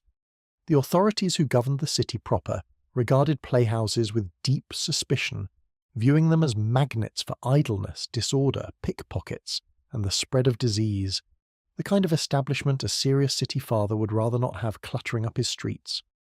So the great theatres clustered just beyond the official boundaries, in districts where the city's rules carried less weight, and a playhouse could operate without constant interference from disapproving officials. Southwark, sitting across the water and outside the tightest grip of city control, was perfect for the purpose, which is why it filled up with theatres, taverns, and assorted other entertainments that the respectable authorities preferred to keep at arm's length. The result was a thriving zone of pleasure and spectacle conveniently located just out of reach of the people most inclined to shut it down, an arrangement that suited everyone except the moralists. William, in building his fortune there, was setting up shop in precisely the part of London where the rules bent most accommodatingly around the business of entertainment. The story of how the Globe came to be built is one of the most wonderfully cheeky episodes in the whole history of the theatre, and it deserves to be told properly. The company had previously performed in an older playhouse, but they ran into a dispute with the landlord who owned the ground it stood on, the sort of disagreement about lease terms that can sour any business relationship.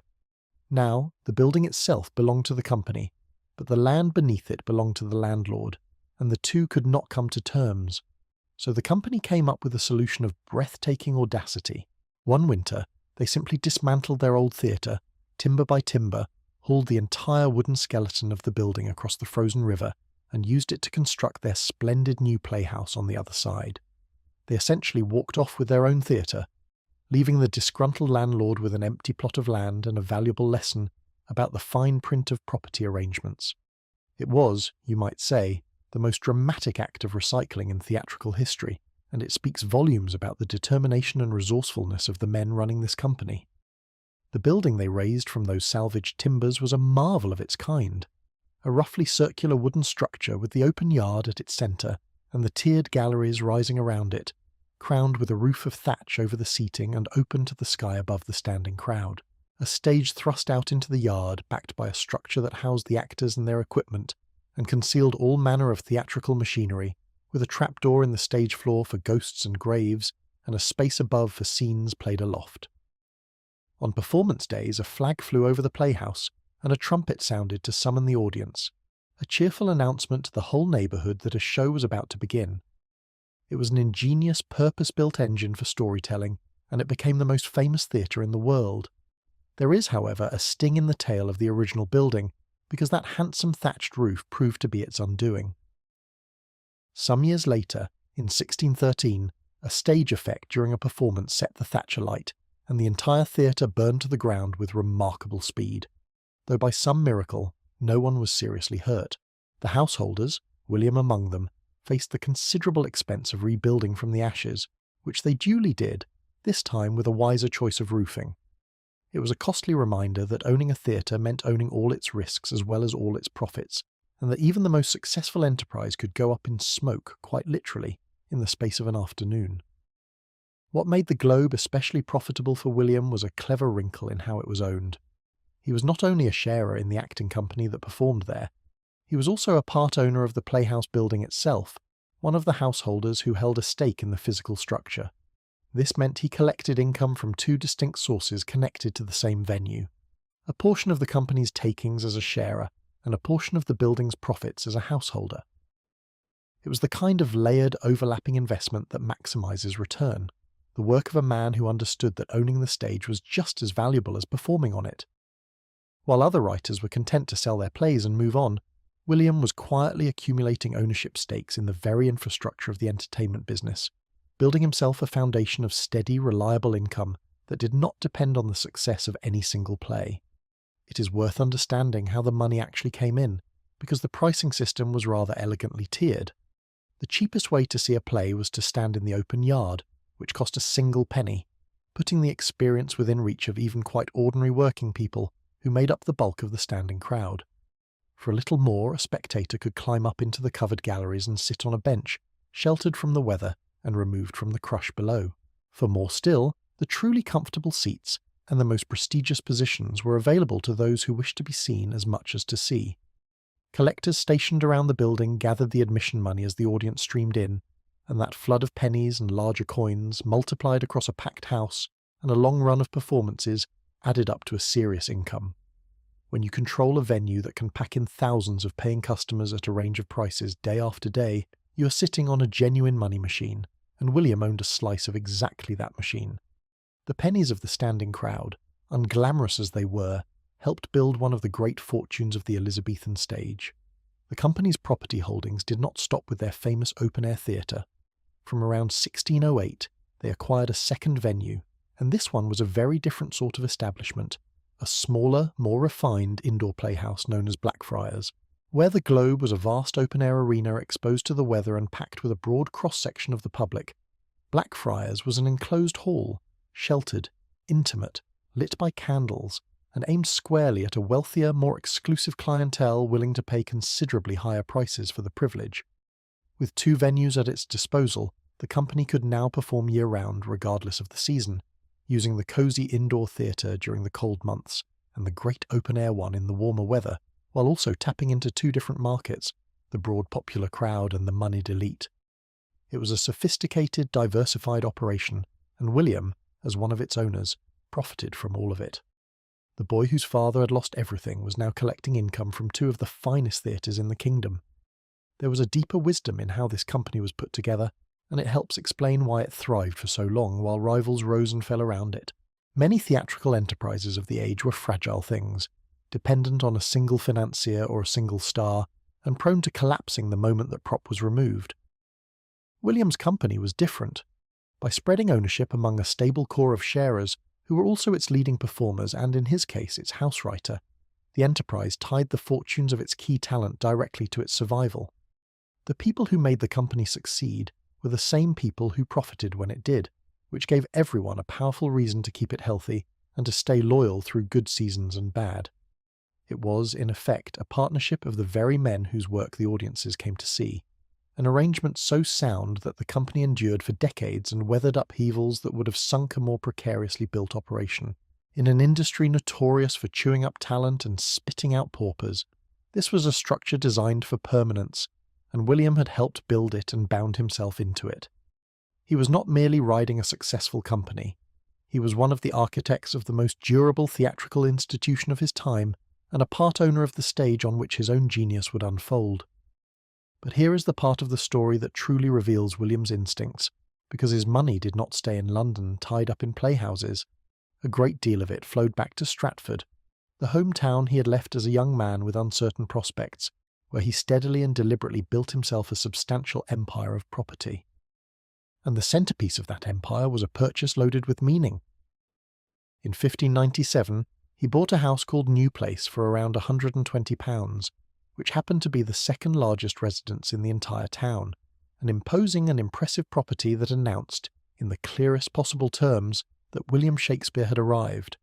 It was a substantial place, large enough to make a real statement, with multiple rooms, gardens, and the kind of footprint that marked its owner as a person of genuine consequence.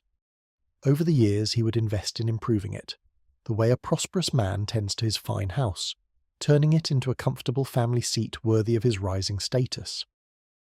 Think about the symbolism of this for a moment. We have already traced how his father's fortunes collapsed, how the family lost its property and its standing and slid into debt and disgrace.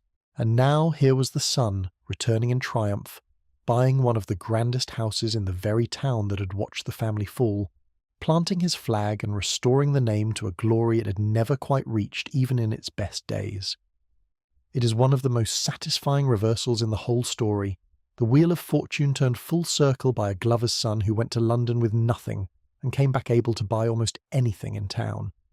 It is hard across such a gulf of time to feel the real weight of these sums, so it helps to put them in some kind of perspective. Money in this era stretched very differently than it does now, and the amounts William was laying out were genuinely formidable. A skilled craftsman or a country schoolteacher might earn only a few pounds across an entire year, which means the price of his grand house represented many years of an ordinary working man's wages, and the larger purchases dwarfed that still further. When he handed over hundreds of pounds for land or for a share of the local tithes, he was committing the kind of capital that lay far beyond the reach of all but the wealthiest people in any community. These were not the modest savings of a comfortable professional. They were the war chest of a seriously rich man, accumulated in a remarkably short span of years by someone who had arrived in the capital with nothing but ambition and a head full of Latin. Seen against the ordinary incomes of the day, the speed and scale of William's wealth building looks less like the steady thrift of a careful saver, and more like the rise of a man who had found, in the booming entertainment business, something very close to a license to print money. He did not stop with the grand house. William kept acquiring, building up his holdings with the patient appetite of a serious investor. In 1602 he purchased a substantial parcel of land, around 107 acres in an area near the town, for roughly £320, a significant agricultural investment that would generate income and cement his position among the local landowners. And in 1605 he made a particularly canny purchase, buying a share in the local church tithes for the considerable sum of about £440. Now, tithes are worth explaining, because this was a genuinely clever bit of financial manoeuvring. A tithe was essentially a right to collect a portion of the agricultural produce or income from certain lands in the parish, a slice of the local economy that came to whoever held the entitlement. By buying into these tithes, William was purchasing what amounts to a stream of passive income, a regular return that would flow to him year after year without his having to lift a finger. It was, in modern terms, rather like buying a dependable income-generating asset, the sort of investment that quietly pays you while you get on with other things. The man clearly understood that the best money is the money that arrives whether you are working or not, a principle that financial advisors still preach today, and that William had figured out 4 centuries ago without any of them. His careful management of money in Stratford stands in slightly amusing contrast to his rather more casual habits as a taxpayer in London, where the surviving records show a man who was not always prompt about settling his obligations to the Crown. Over the years he lodged in various parts of the city, moving his residence around as renters do, and the tax assessors who tried to collect from him sometimes had trouble pinning him down, recording him as owing small sums that took a while to be sorted out. There is nothing scandalous in this.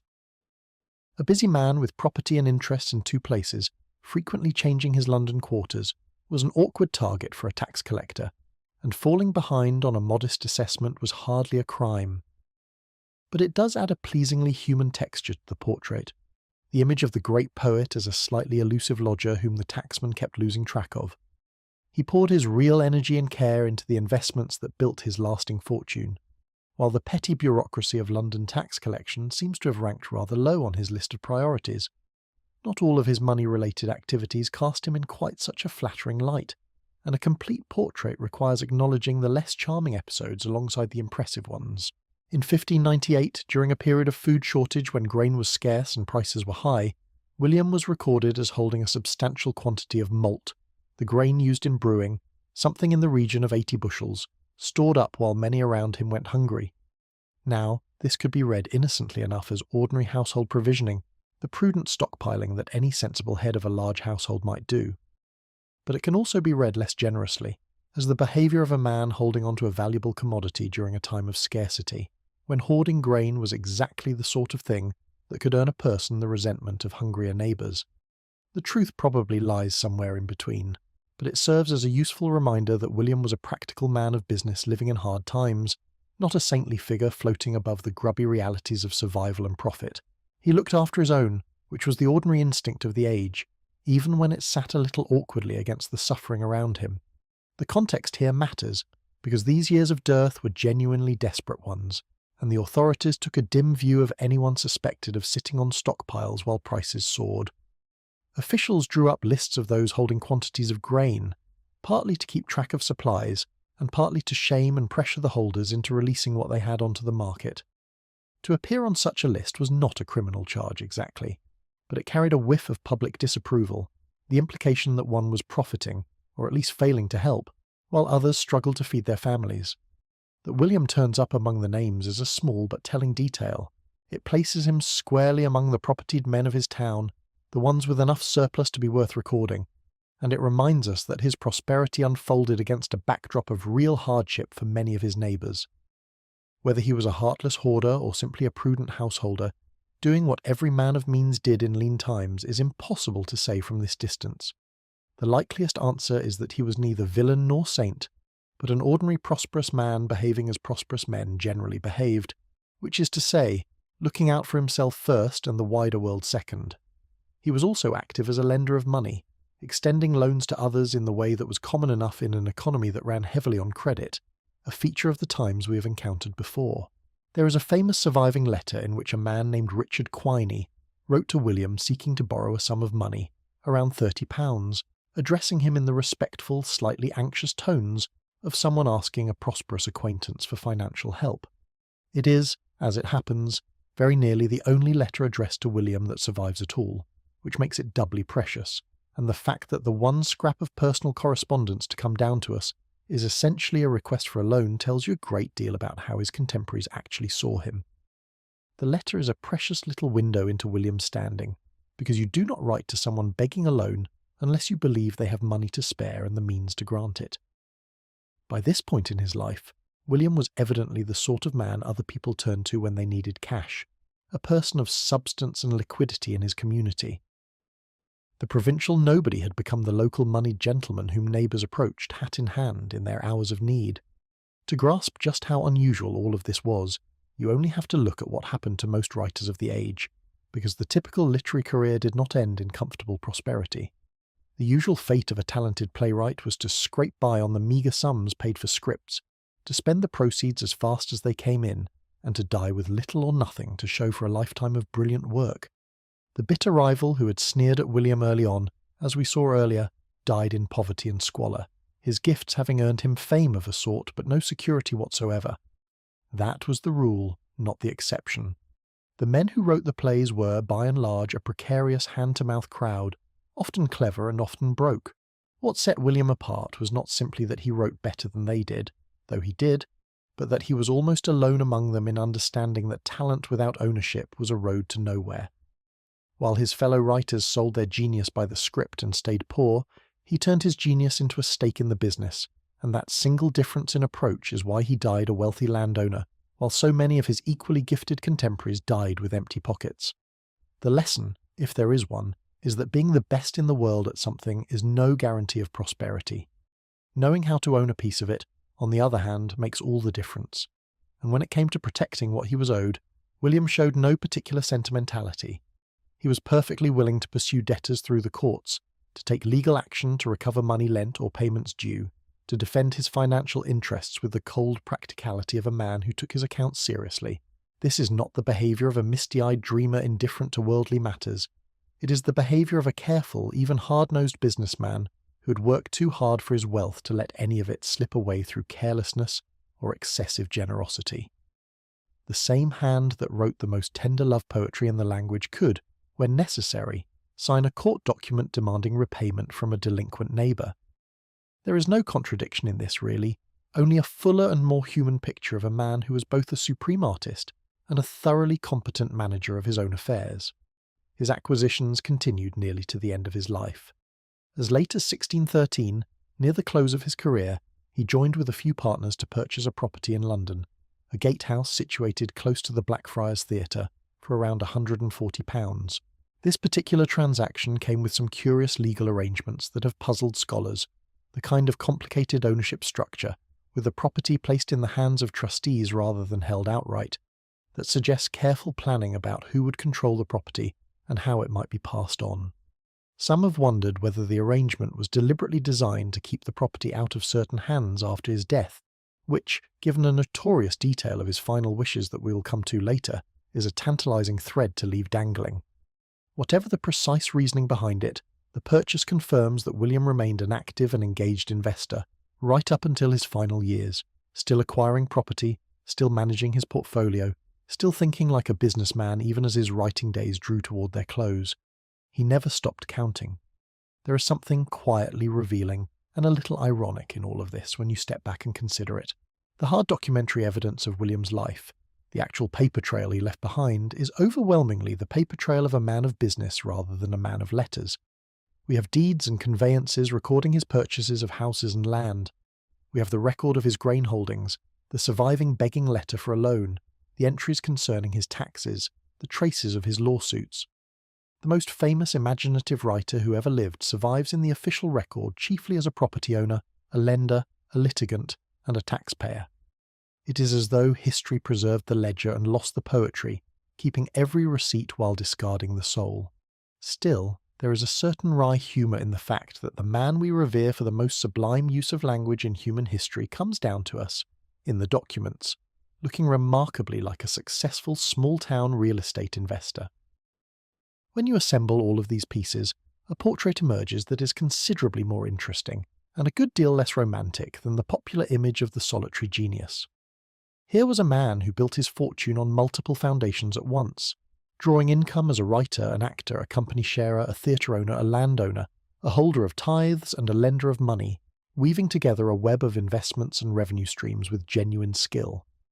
He returned to the town of his youth not as a struggling artist but as one of its wealthiest and most prominent citizens, owning one of its finest houses and substantial tracts of its land. He understood property, he understood passive income, he understood the value of ownership over mere employment, and he defended his interests with unsentimental firmness when the situation called for it. The dreamy poet of legend would not have lasted a week in the cutthroat commercial world of the Elizabethan theatre. The real William not only survived it, he mastered it, and the wealth he accumulated through his business acumen gave him the security and the standing that his talent alone might never have secured.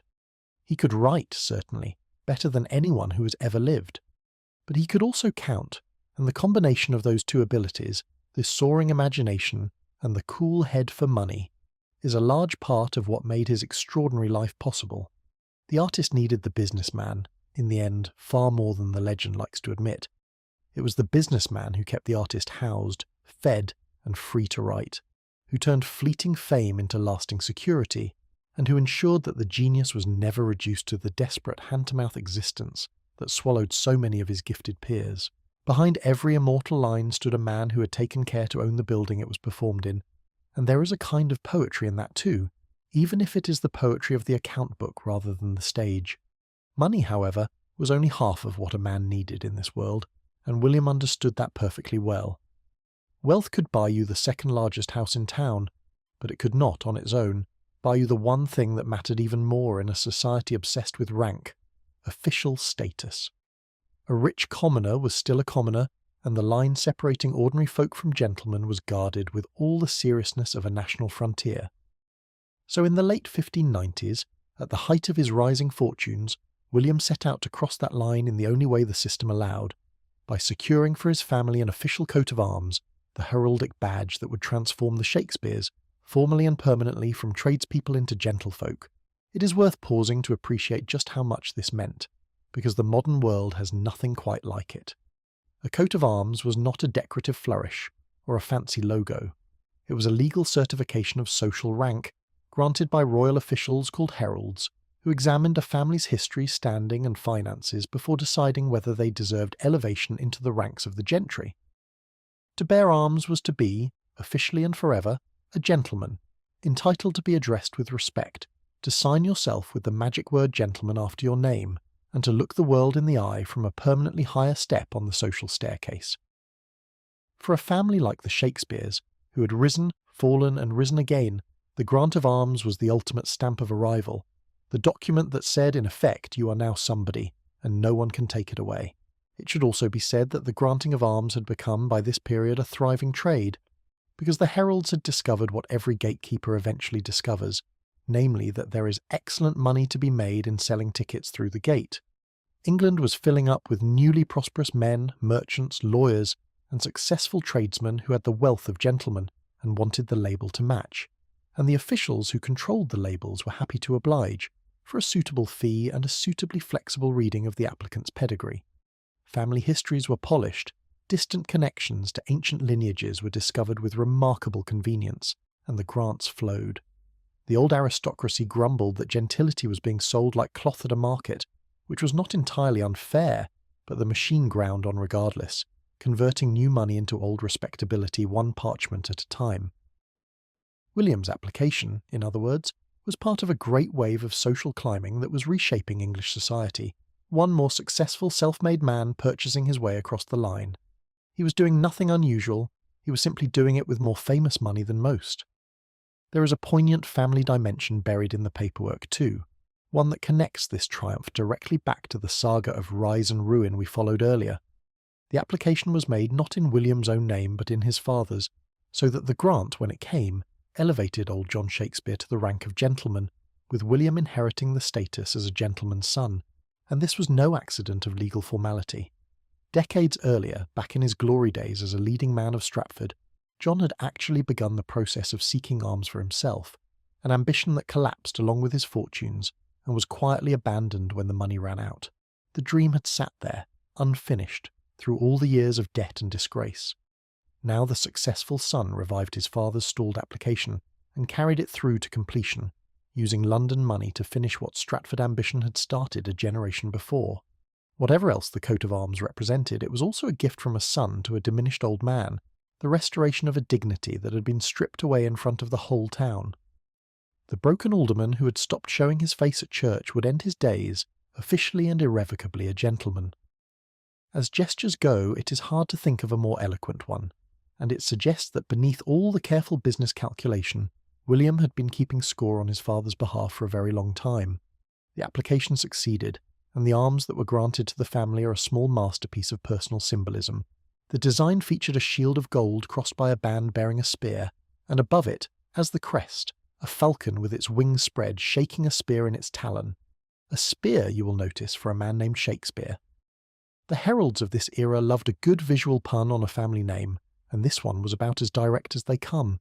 The family name literally acted out in heraldic imagery, the falcon shaking its spear for all eternity. Accompanying the design was a motto, "Not without right," a phrase that fairly bristles with the defensive pride of a self-made family. 3 words that manage to say we earned this and we dare you to suggest otherwise at the same time. The grant was approved by William Dethick, one of the senior heralds of the kingdom, and with his approval the glover's son from Stratford became, in the eyes of the law and society, a gentleman. And then, naturally, came the mockery, because no good fortune in this story is ever allowed to pass without somebody making fun of it. The sharpest jab came from Ben Jonson, the combative fellow playwright we met earlier, a man constitutionally incapable of letting a rival's pretensions go unpunctured. Jonson, with the surgical cruelty of a born satirist, lampooned the whole business by suggesting a far more fitting motto for such an arrangement: "Not without mustard." The joke was a dig at the conspicuous golden yellow of the shield, reducing the proud heraldic gold to the colour of a cheap condiment, and by extension reducing the entire solemn achievement to the spectacle of a social climber buying himself a fancy badge. It is the kind of joke that works precisely because it contains a grain of truth. The arms were purchased respectability, and everyone knew it, and Jonson simply said out loud what the snobs were thinking. One imagines William bearing the teasing with whatever grace he could muster, comforted, perhaps, by the fact that the mustard-coloured shield was legally his regardless of what anyone said about it. The jab is worth a moment more, because the relationship between these two men was far richer than a single insult suggests.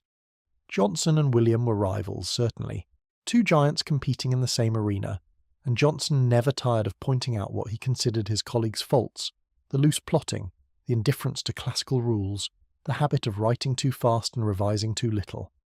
But tangled up with the criticism was deep admiration, and by most accounts genuine friendship. The two are said to have sparred in the taverns where the theatrical crowd gathered, trading wit across the table, the slow, heavy, learned Jonson against the quicker, lighter William, a contest their contemporaries apparently found as entertaining as anything on stage. Jonson mocked because mocking was how Jonson loved, and the mustard joke belongs to that long tradition of friends who express affection chiefly through insult, a tradition that remains in vigorous health to this day. The fullest measure of what Jonson really thought of his rival would only emerge years later, in circumstances we will come to, and it would turn out to be very different from a joke about condiments. The mockery did not stop at jokes either. The grant became entangled in a genuine bureaucratic squabble, because the world of the heralds was itself a nest of rivalries and professional jealousies that would have made an excellent comedy if anyone had thought to write it. A rival herald named Ralph Brooke launched a formal challenge against his colleagues' decisions, drawing up a list of some 23 coats of arms that he claimed had been improperly granted to unworthy recipients, and the Shakespeare arms appeared among them.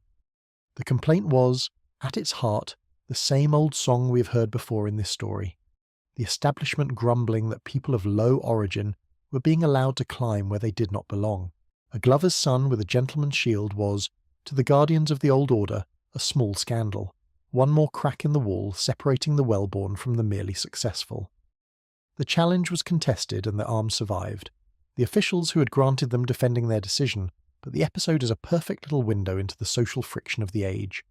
Even with the parchment in his hand, the new gentleman could feel the sneers of those who believed the parchment should never have been issued.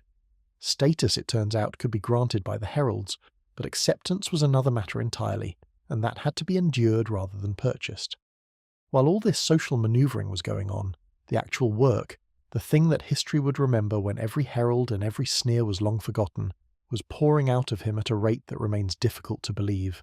The late 1590s were a period of almost unimaginable productivity. a stretch in which masterpiece followed masterpiece with barely a pause for breath. This was the era that produced the tragedy of the two young lovers from feuding families, the most famous love story ever written, a play so thoroughly absorbed into world culture that even people who have never seen a stage know its balcony and its star-crossed ending.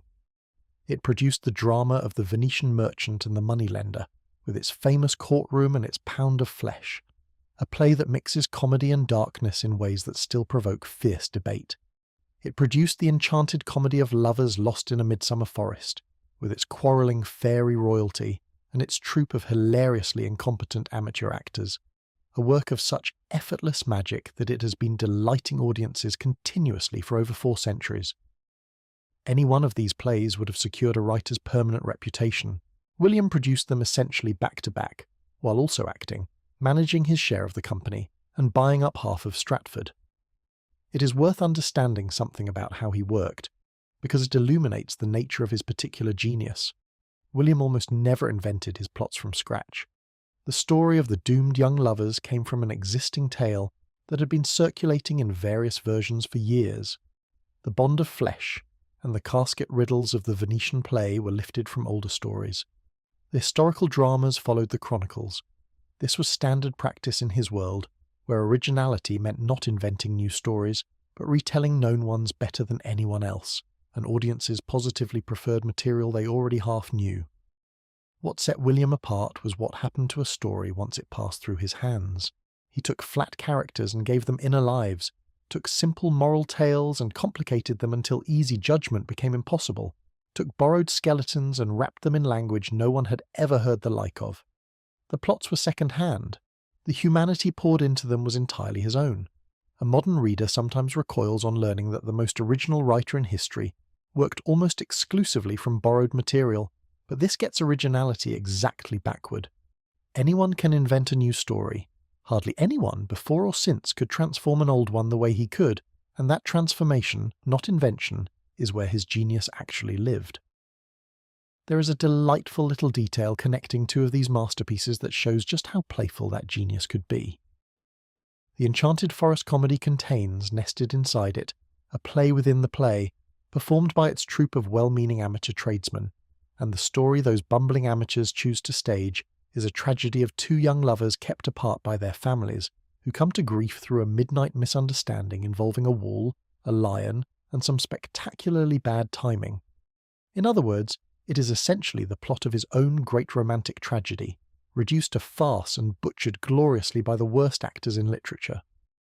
Whether the comedy came just before or just after the tragedy, the two were written close together, which means William was simultaneously capable of treating the same story as the most heartbreaking romance ever staged, and as the funniest disaster in amateur theatrics.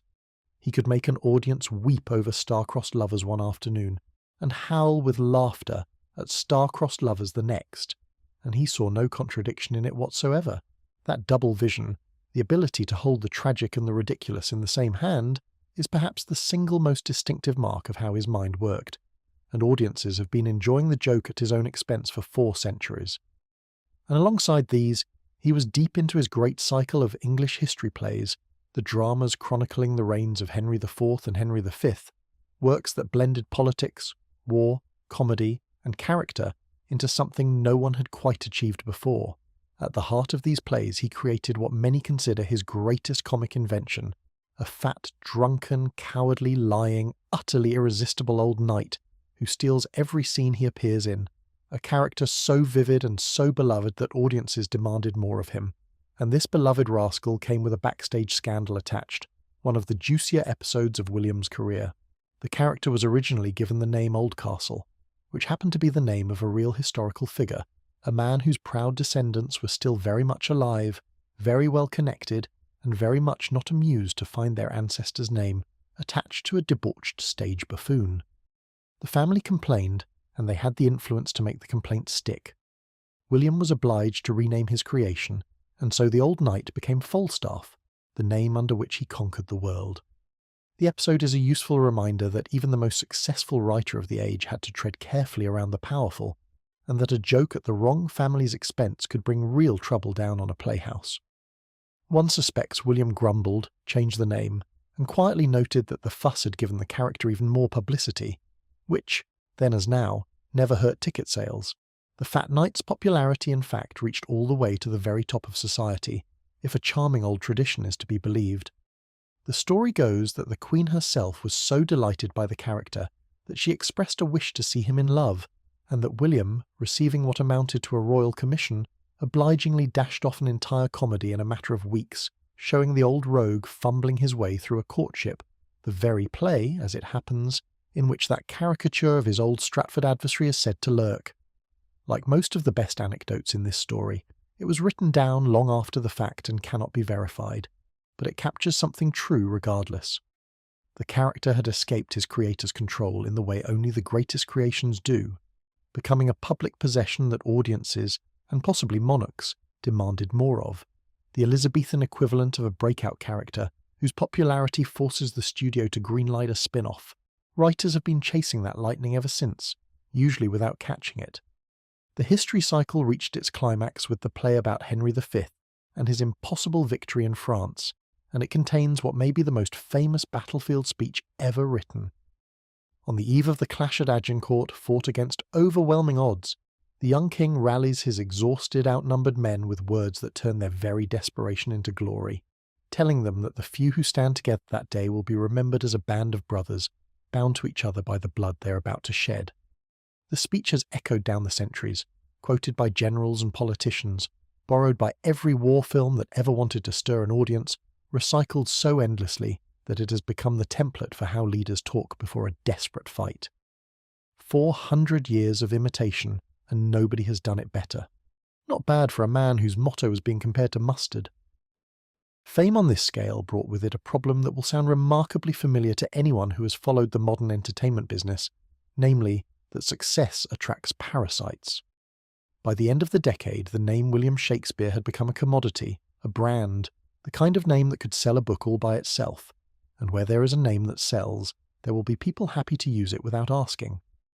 In 1599, a publisher named William Jaggard did exactly that, bringing out a collection of poetry under William's name despite the inconvenient fact that much of the material was not actually his. Jaggard had simply gathered up a handful of genuine pieces, padded the volume with verses by other writers entirely, slapped the famous name on the front and sent it off to the booksellers.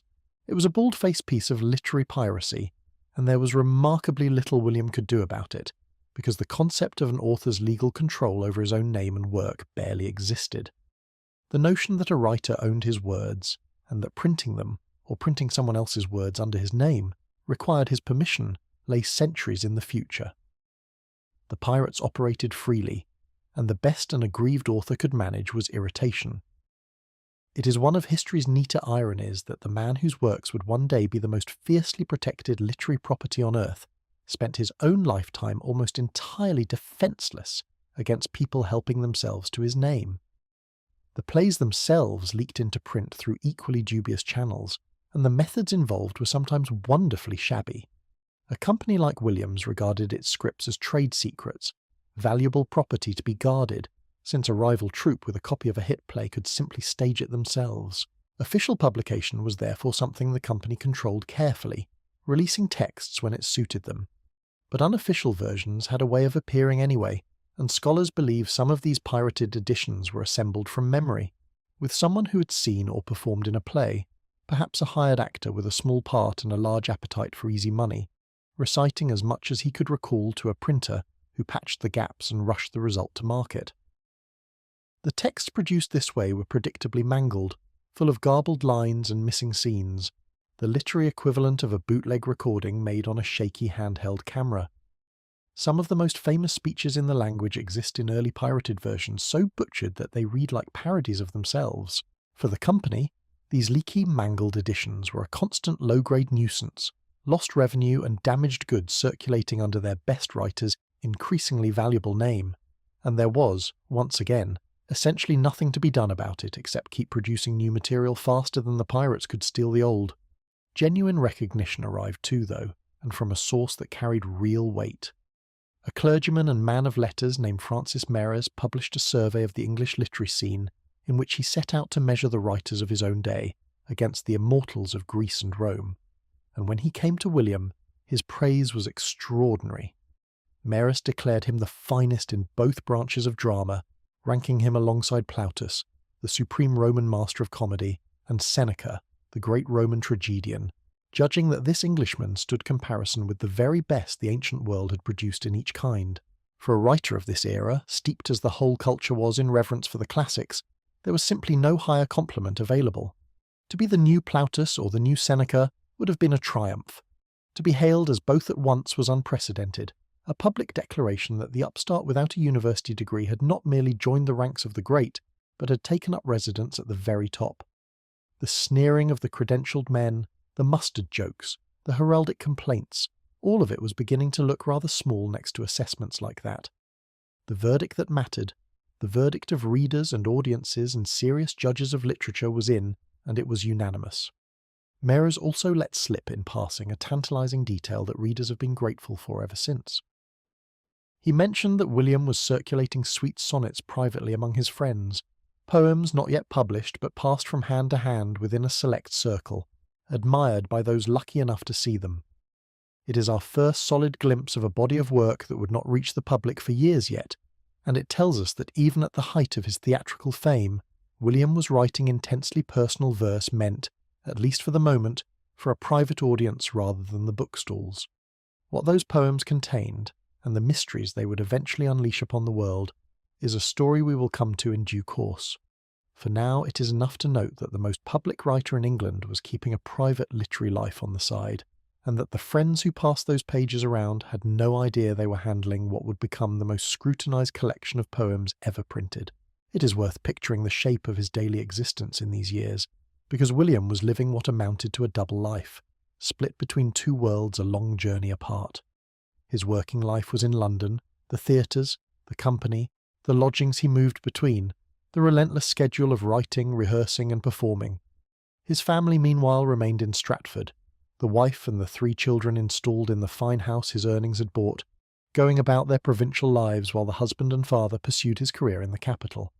He travelled between the two as his obligations allowed, a commuting arrangement conducted not by train or motorway but by days on horseback over bad roads. This was not, by the standards of the time, a scandalous arrangement. Plenty of men worked far from their households, but it does mean that the great chronicler of family bonds, of fathers and sons and husbands and wives, spent most of each year at a considerable distance from his own, present in their lives mainly as a name, a reputation, and a regular flow of money. Whether this separation was a sorrow to him, a relief, or simply the price of the life he had chosen is, as usual, beyond the reach of the documents. But it forms the quiet backdrop to everything that follows, because when the worst news of his life came, it had to travel all the way from Stratford to find him, and then, in the middle of this golden ascent, with the masterpieces flowing, and the gentleman's shield freshly painted, and the comparisons to the ancients ringing in the air, life delivered the cruelest blow it had to give. In August of 1596, William's only son died. Hamnet, the boy twin, the child who carried the family's future and its brand new gentility in his small hands, was 11 years old when the plague that haunted these decades reached into the family and took him. We know almost nothing about the circumstances, only the bare record of a burial in Stratford while his father's star blazed in London. We do not know whether William reached home in time, whether he was there at the graveside, what passed between him and Anne in the weeks that followed. The documents, as ever, preserve the event and discard the heartbreak. It is sometimes said, by way of softening such losses, that the death of children was so common in this era that parents grew hardened to it, and it is true that the mortality of the young was a brutal, ever-present fact of life, with a heartbreaking share of children never reaching adulthood. But the comfortable notion that familiarity dulled the pain does not survive contact with the evidence. The letters, poems, and prayers that grieving parents of this age left behind are as raw as anything written today, full of the same disbelief, the same bargaining, the same wounds that never quite close. People lost children often. There is no sign whatsoever that they minded it less. And in this particular household the loss carried its own cruel geometry, because Hamnet was a twin, and his sister Judith lived on, a daily, walking reminder of the absent half of a matched pair. Every birthday she marked was a birthday he did not. Whatever grief looked like inside New Place, it had a mirror in the house that would never stop reflecting. consider the bitter shape of it. The coat of arms had been secured for the family, for the line, for the sons who would carry the name Shakespeare forward as gentlemen through the generations. And within months of that triumph, the only son was gone. The legal gentility would now descend to no one. The badge so proudly won had become, almost overnight, a decoration on an empty chair. William had 2 daughters whom he plainly cared for, but in the brutal arithmetic of this patriarchal age, the death of the male heir meant the end of the dream the arms had been designed to serve. Everything he was building, the houses, the lands, the status, the name, had just lost its intended inheritor. The most successful man in English literature was now a father with no son to leave it all to. What did this loss do to him, inside?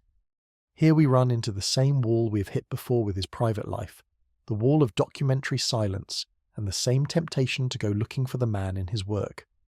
There is, intriguingly, a possible early trace. In a history play believed to date from around this very period, William wrote a scene in which a mother, told to moderate her wild mourning for a lost young son, turns on her comforters with a speech of devastating directness, describing how grief fills up the empty room of the absent child, lies in his bed, walks with her, puts on his looks, repeats his words. It is one of the most piercing evocations of parental bereavement in all of literature, and the thought that it may have been written by a man within reach of a fresh small grave gives it an almost unbearable edge. We cannot prove the connection, of course, but it is there in the text, a mother's grief rendered with a precision that is difficult to fake, written at a time when its author had no need to fake anything, and the temptation only grows stronger a few years further on, because around 1599 and 1600, William wrote the play that many regard as the summit of his entire achievement, the tragedy of a prince consumed by grief, a young man dressed in black who cannot stop mourning, who is surrounded by people telling him to move on, and who finds that he cannot. And the name of that grieving prince was Hamlet, a name separated from Hamnet by a single letter, and in the spelling habits of the time, the two were essentially interchangeable, variants of the same name. A father who had buried a son named Hamnet sat down and wrote the most profound meditation on death and mourning in the English language, and he gave its hero what was, to all intents and purposes, his dead son's name. Now, the relationship in the play is famously inverted, a son mourning a father rather than a father mourning a son, and cautious scholars are right to warn against reading the drama as a simple diary of grief. The story was an old one that William inherited rather than invented.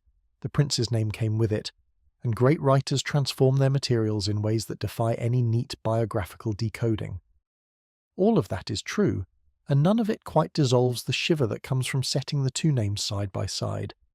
Whatever the precise alchemy involved, it is difficult to believe that a man could pour such bottomless, aching truth about loss onto the page without drawing from the deepest well he had, and we know exactly what lay at the bottom of that well after August of 1596.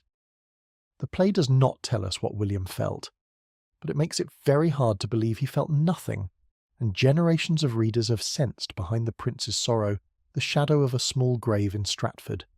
So this is what the summit of a charmed life actually looked like from the inside.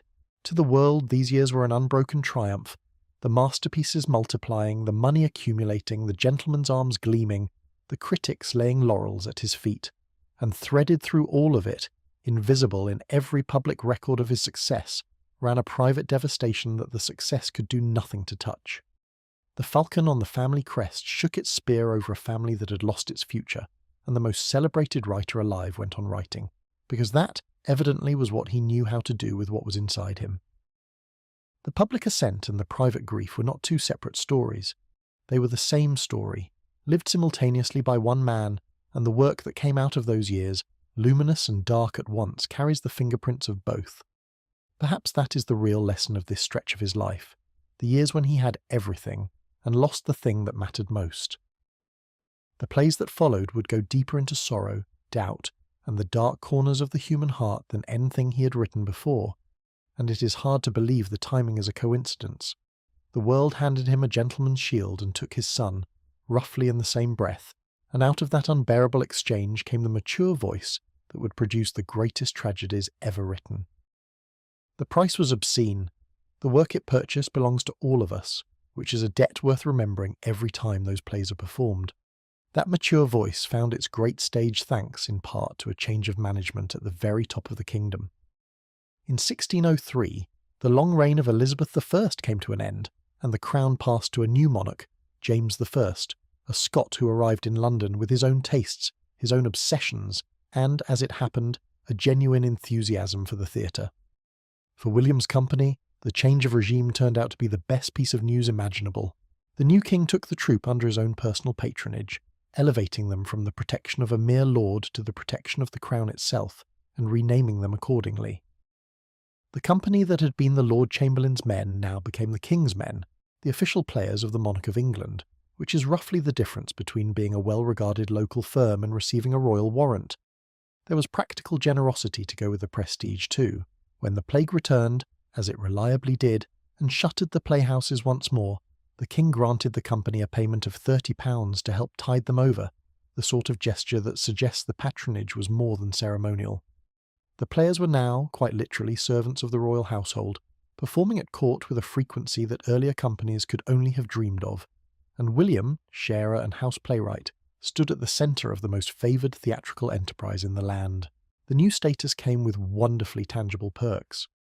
As members of the royal household, the leading men of the company were issued lengths of fine red cloth so that they could walk, properly dressed, in the king's grand ceremonial procession through London, which means there was an actual day on which William Shakespeare put on royal scarlet and marched through the streets as an official member of the court establishment. Not bad for a profession that, within living memory, had been legally classed alongside vagabonds. The practical workload changed too. Where the old queen had summoned the players to court a handful of times a year, the new royal family's appetite for performances was voracious, and the company found itself commanded to court again and again each season, earning handsome fees for every appearance and enjoying the kind of proximity to power that no troupe before them had ever known. For the men who had hauled their costumes from inn-yard to inn-yard a generation earlier, it must have felt like waking up inside a dream with unusually good catering. A wise writer studies his audience, and William now had an audience of one whose preferences mattered more than anyone else's. The new king was a genuinely curious and bookish man, but he came with a particular fixation that strikes the modern mind as somewhere between quaint and alarming. James was profoundly, personally afraid of witches. This was not a casual superstition. The king believed that witches had conspired against his own life, took an active interest in their prosecution, and had even written a treatise on the subject, a learned volume called Demonology, published back in 1597, in which he laid out the workings of dark magic with the thoroughness of a man who considered himself an expert on the enemy. Whatever one thinks of royal hobbies, when the monarch who pays your company has literally written the book on witchcraft, a shrewd playwright takes note, and take note William did. In 1606 he produced Macbeth, the dark Scottish tragedy that reads, among its many other dimensions, like a play built with one very specific spectator in mind. Consider the ingredients: a Scottish setting for a Scottish king, a plot driven by witches for a monarch who feared and studied them, witches rendered with an eerie seriousness that the royal expert could appreciate, and most flattering of all, the figure of Banquo, a noble character presented as the legendary ancestor of the Scottish royal line, which is to say, the mythical forefather of James himself. The play even includes a haunting vision of Banquo's descendants stretching forward in an endless line of kings, a procession pointing directly at the man sitting in the best seat in the house. It is, on one level, the most magnificent piece of audience flattery ever committed to verse, a masterpiece that doubles as a thank you note to the management. And yet, this being William, the flattery is wrapped around one of the most profound studies of ambition, guilt, and the corrosion of a human soul ever written, a play so psychologically penetrating that the royal compliments are almost beside the point. He could please a king and plumb the abyss in the same evening, and apparently saw no reason to choose between the two. The play also pulsed with the anxieties of the precise moment it was written, because it arrived in the shadow of the most notorious terror plot in English history. Just months earlier, in 1605, a conspiracy had been uncovered to blow up the king and the entire political establishment in one catastrophic explosion beneath the Houses of Parliament, a scheme foiled at the last moment and followed by sensational trials that gripped the whole country. The nation was still raw with the shock of having nearly lost its monarch to hidden traitors, obsessed with treachery, with the gap between fair appearances and foul intentions, with the slippery, deceptive language the captured plotters had used to dodge their interrogators. And here was a new tragedy about the murder of a rightful king by a trusted subject, soaked in exactly those themes, full of warnings that things are never what they seem, and that the instruments of darkness tell us truths in order to betray us. The audience filing into that play in 1606 did not experience it as a distant medieval costume drama. They experienced it as a story ripped from the most terrifying headlines of their lives, which is one more reminder that William's instinct for the public mood never dulled. He gave the king his ancestors and his witches, and he gave the public its nightmares, all in the same 2 hours. Macbeth was only one peak in a mountain range, because the years of the new reign drew from William the run of tragedies that many consider the supreme achievement of all literature.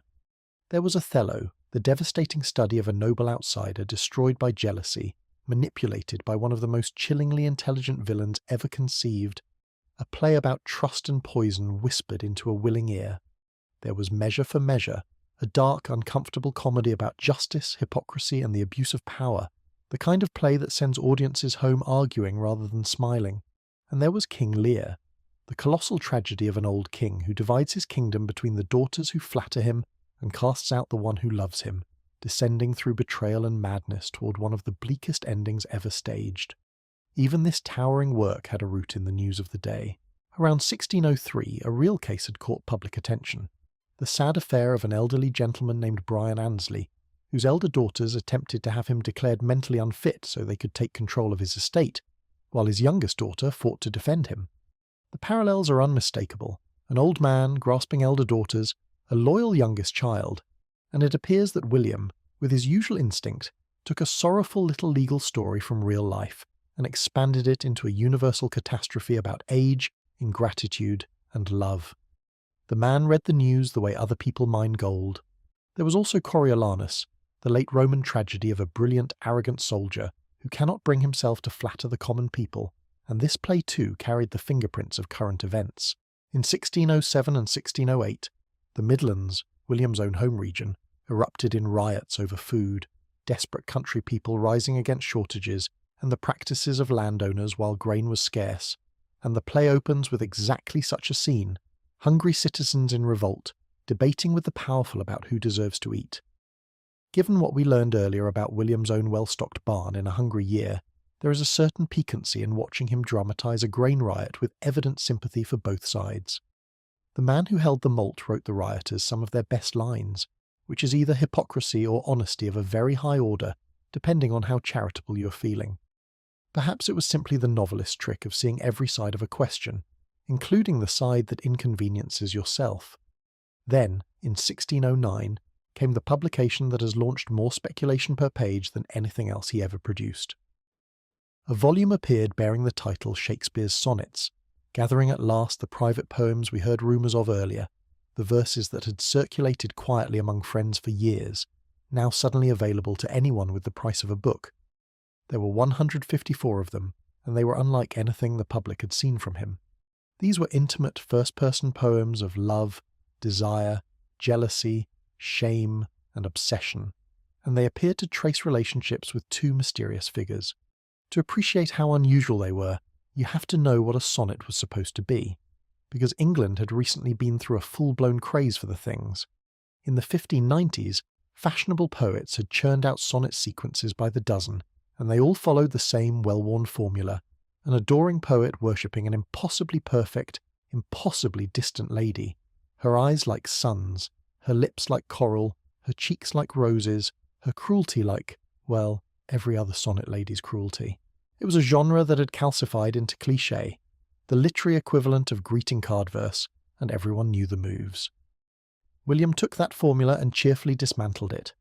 His most famous poem about his mistress is a point-by-point demolition of the standard compliments, frankly admitting that her eyes are nothing like the sun, that her hair is dark, that she treads on the ground like an ordinary mortal, and then landing the real punch, that he loves her more truly than any of the liars who compare their women to goddesses. He turned the most exhausted form in English poetry into an instrument for saying genuine, complicated, uncomfortable things about real desire, directed not at a porcelain ideal but at flawed, magnetic, infuriating human beings, even working in miniature, 14 lines at a time, the man could not resist taking the conventional and making it breathe. A large portion addressed a beautiful young man, the fair youth, in tones ranging from warm admiration to something that sounds remarkably like infatuation. Another set concerned a dark-featured woman, the Dark Lady, an irresistible and tormenting mistress about whom the poems are by turns desiring, bitter, and self-lacerating. And to crown the mystery, the volume opened with a cryptic dedication to an unnamed figure identified only by the initials Mr. W.H., described as the begetter of the poems, a phrase that has consumed entire scholarly careers without yielding a settled meaning. Who was the young man? Who was the lady? Who on earth was Mr. W.H.? Were the poems autobiography, fiction, or some maddening blend of the two? Did William even authorize their publication, or did an enterprising printer simply get hold of the manuscripts and run? 4 centuries of detective work have produced theories beyond counting and certainties amounting to zero. The sonnets remain what they were on the day they appeared, the most personal-sounding documents we have from the most impersonal great writer in history. A locked room with the key thrown away, and the hunt for the real people behind them, including the long search for traces of his marriage that we spoke of much earlier, has never found a door that everyone agrees actually opens. Against all this magnificent mystery, the historical record offers one small, delicious moment of the man simply talking, and it comes from the most mundane setting imaginable. In 1612, William was summoned as a witness in a lawsuit involving a London household, where he had once lodged, the home of a craftsman named Christopher Mountjoy. The dispute was a family squabble over a marriage settlement, the kind of tediously ordinary litigation that fills archives, and William was dragged into it because, years earlier, while renting a room in the house, he had apparently helped broker the marriage in question, passing messages and encouragement between the young couple at the request of the family. His recorded testimony survives, and it is, in its quiet way, priceless, because it is the closest thing we possess to the actual speech of William Shakespeare, his answers to questions taken down by a clerk, the great master of language remembered in the act of saying, more or less, that it was all a long time ago, and he could not recall the details of the dowry. That is the joke, and it is almost too perfect.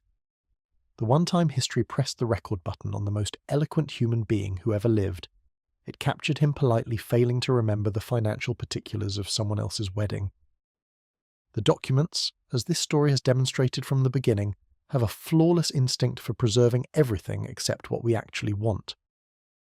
As the new reign wore on, William's writing entered its final phase, and the work changed character in ways that still fascinate critics. The late plays, The Winter's Tale, Cymbeline, The Tempest, are strange luminous things that refuse every label. They begin like tragedies, with jealousy, exile, betrayal and loss, and then, where the earlier masterpieces would have piled up the bodies, they swerve toward forgiveness, reunion, and a kind of battered, hard-won peace. Children believed dead are found alive, wronged wives are restored, old enemies are pardoned by men who have every right to destroy them. Scholars call them romances, for lack of a better word, but really they are the works of a man who had written the darkest things imaginable, and come out the other side interested in mercy. The Tempest in particular, with its aging magician on an island who orchestrates the whole plot, rights old wrongs, forgives his betrayers, and then solemnly renounces his magic and prepares to go home, has struck generation after generation as something very like a farewell, the artist taking his bow through the mask of his character. We should be cautious, as ever, about reading the life straight out of the work, but if a man ever did write himself a retirement speech, it would be hard to improve on that one. He did not stop entirely, though, easing out of the profession the way successful men often do, through partnership rather than abrupt exit.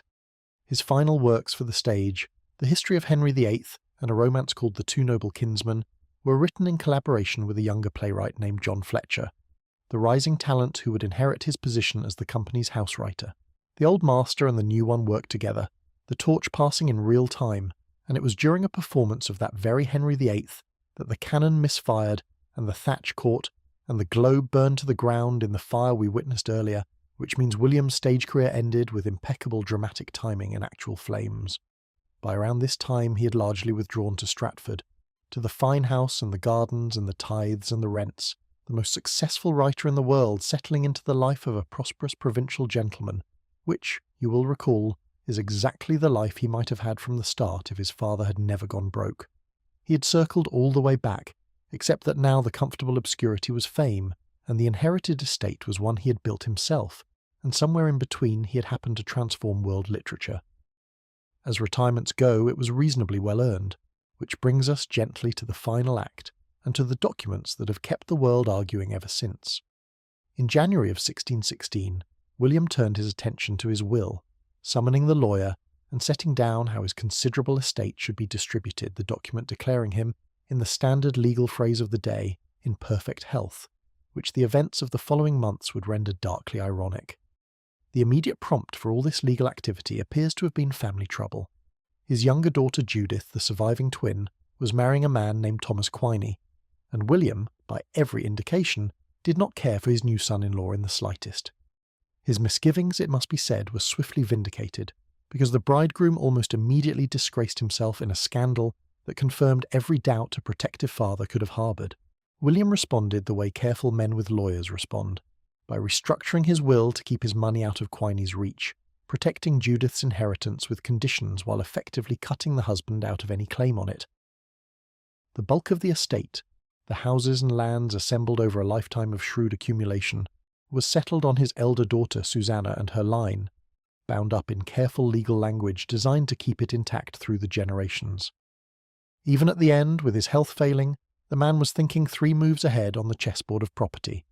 And then there is the bequest, the single most argued-over sentence in the history of inheritance.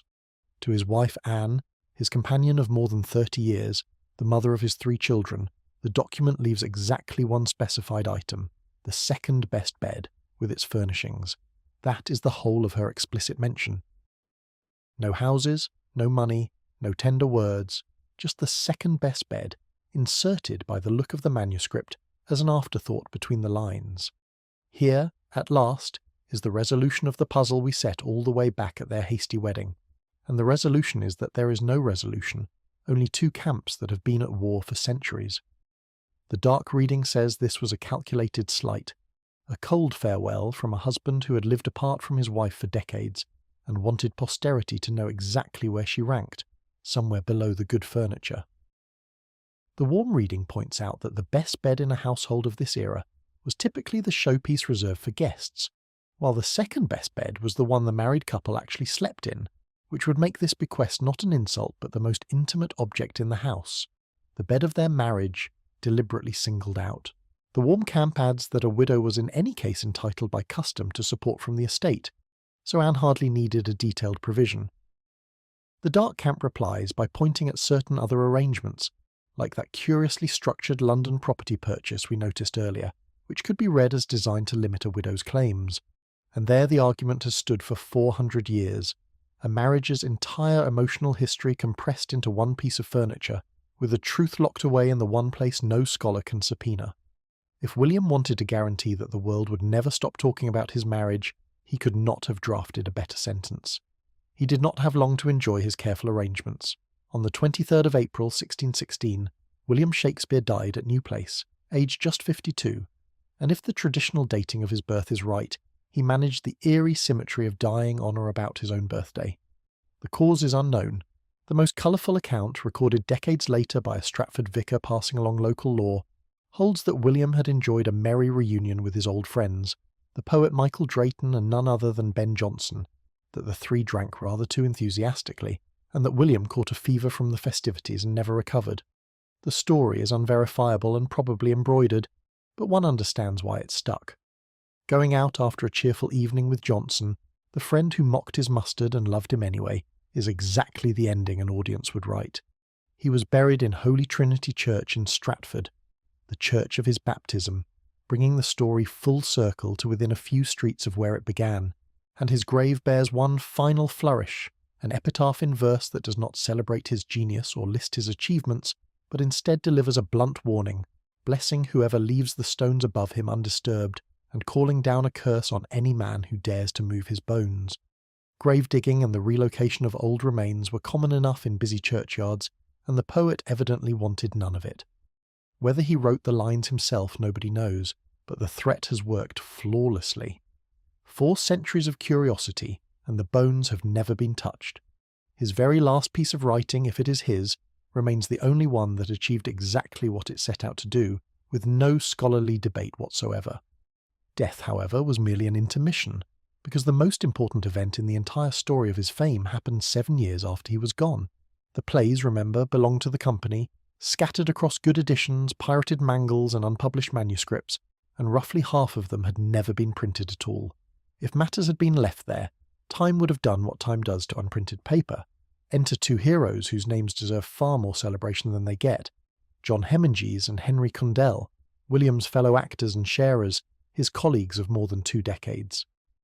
In 1623, these two men completed a labour of devotion years in the making, gathering, sorting and editing the plays of their dead friend, and publishing them in a single magnificent volume, the great collected edition the world now calls the First Folio.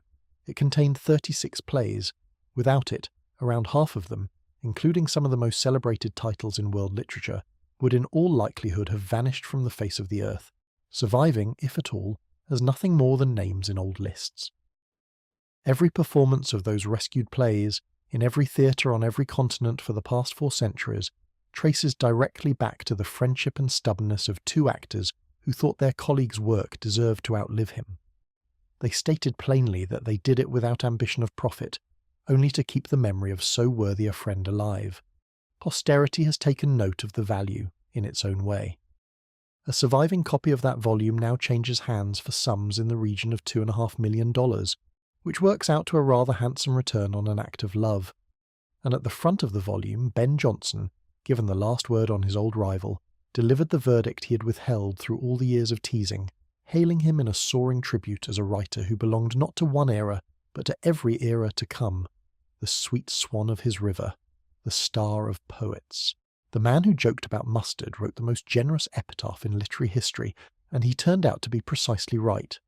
There is sadly one more name in the registers of 1623, because Anne died that same year, just months before her husband's collected works appeared. She had outlived him by 7 years, presumably in the great house, presumably sleeping in a particular bed, and she went to her grave beside him, having left, true to form, no recorded word about any of it.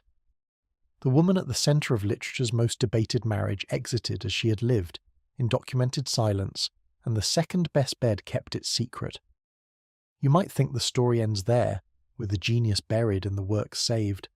But the strangest chapter was still to come, because beginning a couple of centuries later, and continuing energetically to this day, a movement arose dedicated to the proposition that William Shakespeare did not write William Shakespeare. The plays, these doubters insist, must really have been the work of someone else, someone grander, with the Stratford man serving as a convenient front. The list of proposed true authors has grown to absurd lengths over the years, taking in the philosopher Francis Bacon, the courtier Walter Raleigh, William's brilliant rival Marlowe, and literally dozens of assorted earls and aristocrats. The theories are ingenious, elaborate and entertaining, and they suffer from a few inconvenient structural problems. The favourite aristocratic candidate had the poor judgment to die, while a substantial number of the plays, including the late masterpieces we just toured, were still unwritten, which would have required him to compose them from beyond the grave, a feat impressive even by Elizabethan standards. Marlowe, for his part, died young, before nearly the entire body of work existed, so his candidacy requires a faked death and decades of flawless hiding, and every version of the theory requires a conspiracy of perfect, lifelong silence among dozens of people in the most gossip-ridden profession on earth: actors, printers, rival writers, and court officials, not one of whom ever let the secret slip, in an age that could not keep anything quiet.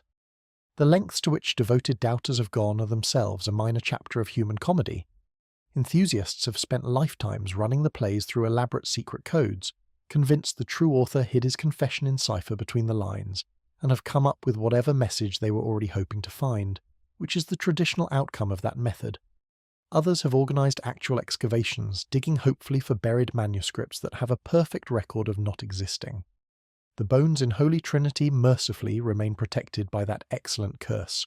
But the deeper problem with all these theories is the assumption rotting at their foundation, and by now you are equipped to see it instantly, because we dismantled it many chapters ago.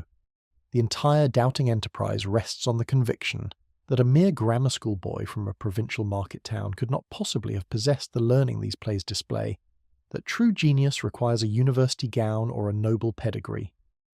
We have seen what that provincial schooling actually delivered, the years of immersion in exactly the classical authors whose influence fills the plays, and we have seen that this education was the common property of thousands of ordinary boys. We have also seen the living witnesses, the rival who attacked him in print precisely because he was a real, threatening working writer, the critic who ranked him with the ancients, the collaborators, the fellow actors who assembled his collected works and named him plainly as their author, the friend who teased him for decades and then crowned him for eternity. The people who actually knew William Shakespeare never doubted for one moment who wrote the plays. The doubts were invented long afterward, by people who never met him, and they flow not from evidence, of which there is essentially none, but from the same snobbery that sneered at the upstart crow and giggled about mustard, the stubborn refusal to believe that the greatest mind in literature could belong to a glover's son. 400 years on, the class prejudice that dogged him in life is still at it, just wearing more elaborate costumes, and so we arrive at the most boring conclusion in this entire story, which also happens to be the true one. The plays were written by the man from the Midlands whose name is on them. The most reasonable explanation for William Shakespeare is, deflatingly, William Shakespeare, a grammar school boy with a once-in-a-species gift, standing at the perfect crossroads of history, in the right country, in the right decades, with the right education, the right desperation, and the right open door. There is no hidden earl, no secret cipher, no conspiracy, only the oldest and least glamorous miracle there is, an ordinary person with an extraordinary mind, working very hard for about 25 years. What that work left behind beggars belief. Hundreds of words and turns of phrase make their first recorded appearance in his pages, expression so thoroughly woven into everyday English that people quote him constantly without knowing it. Anyone who has ever broken the ice, gone on a wild goose chase, waited with bated breath, vanished into thin air, refused to budge an inch, been cruel to be kind, suspected foul play, called someone a heart of gold, or warned them against the green-eyed monster has been speaking Shakespeare, usually without the faintest suspicion of it. Even the word people reach for to describe a hopeless devotee of his work, the very vocabulary of admiration, owes debts to his coinage. He did not just write in the English language. To a remarkable degree he furnished it, stocking the common tongue with tools that 500 million people now use daily in their small talk, their arguments, their love letters, and their complaints about the weather. His plays are performed somewhere on earth every single day, translated into every major language, reimagined endlessly in films, operas, ballets, and forms of entertainment he could not have dreamed of, and they show no sign whatsoever of loosening their grip. The boy from Henley Street, the hasty bridegroom, the upstart crow, the mustard gentleman, the grieving father, the careful landlord of the second-best bed, became, by the universal verdict of 4 centuries, the greatest writer the human race has produced, and the gap between the modest documented life and the immeasurable legacy is, in the end, not a mystery to be solved, but a wonder to be enjoyed. And on that note, our long journey through his world is complete, from the glover's workshop to the immortal page. Thank you for keeping me company all the way through it. Good night to every one of you, wherever you are watching from, and the sweetest of dreams.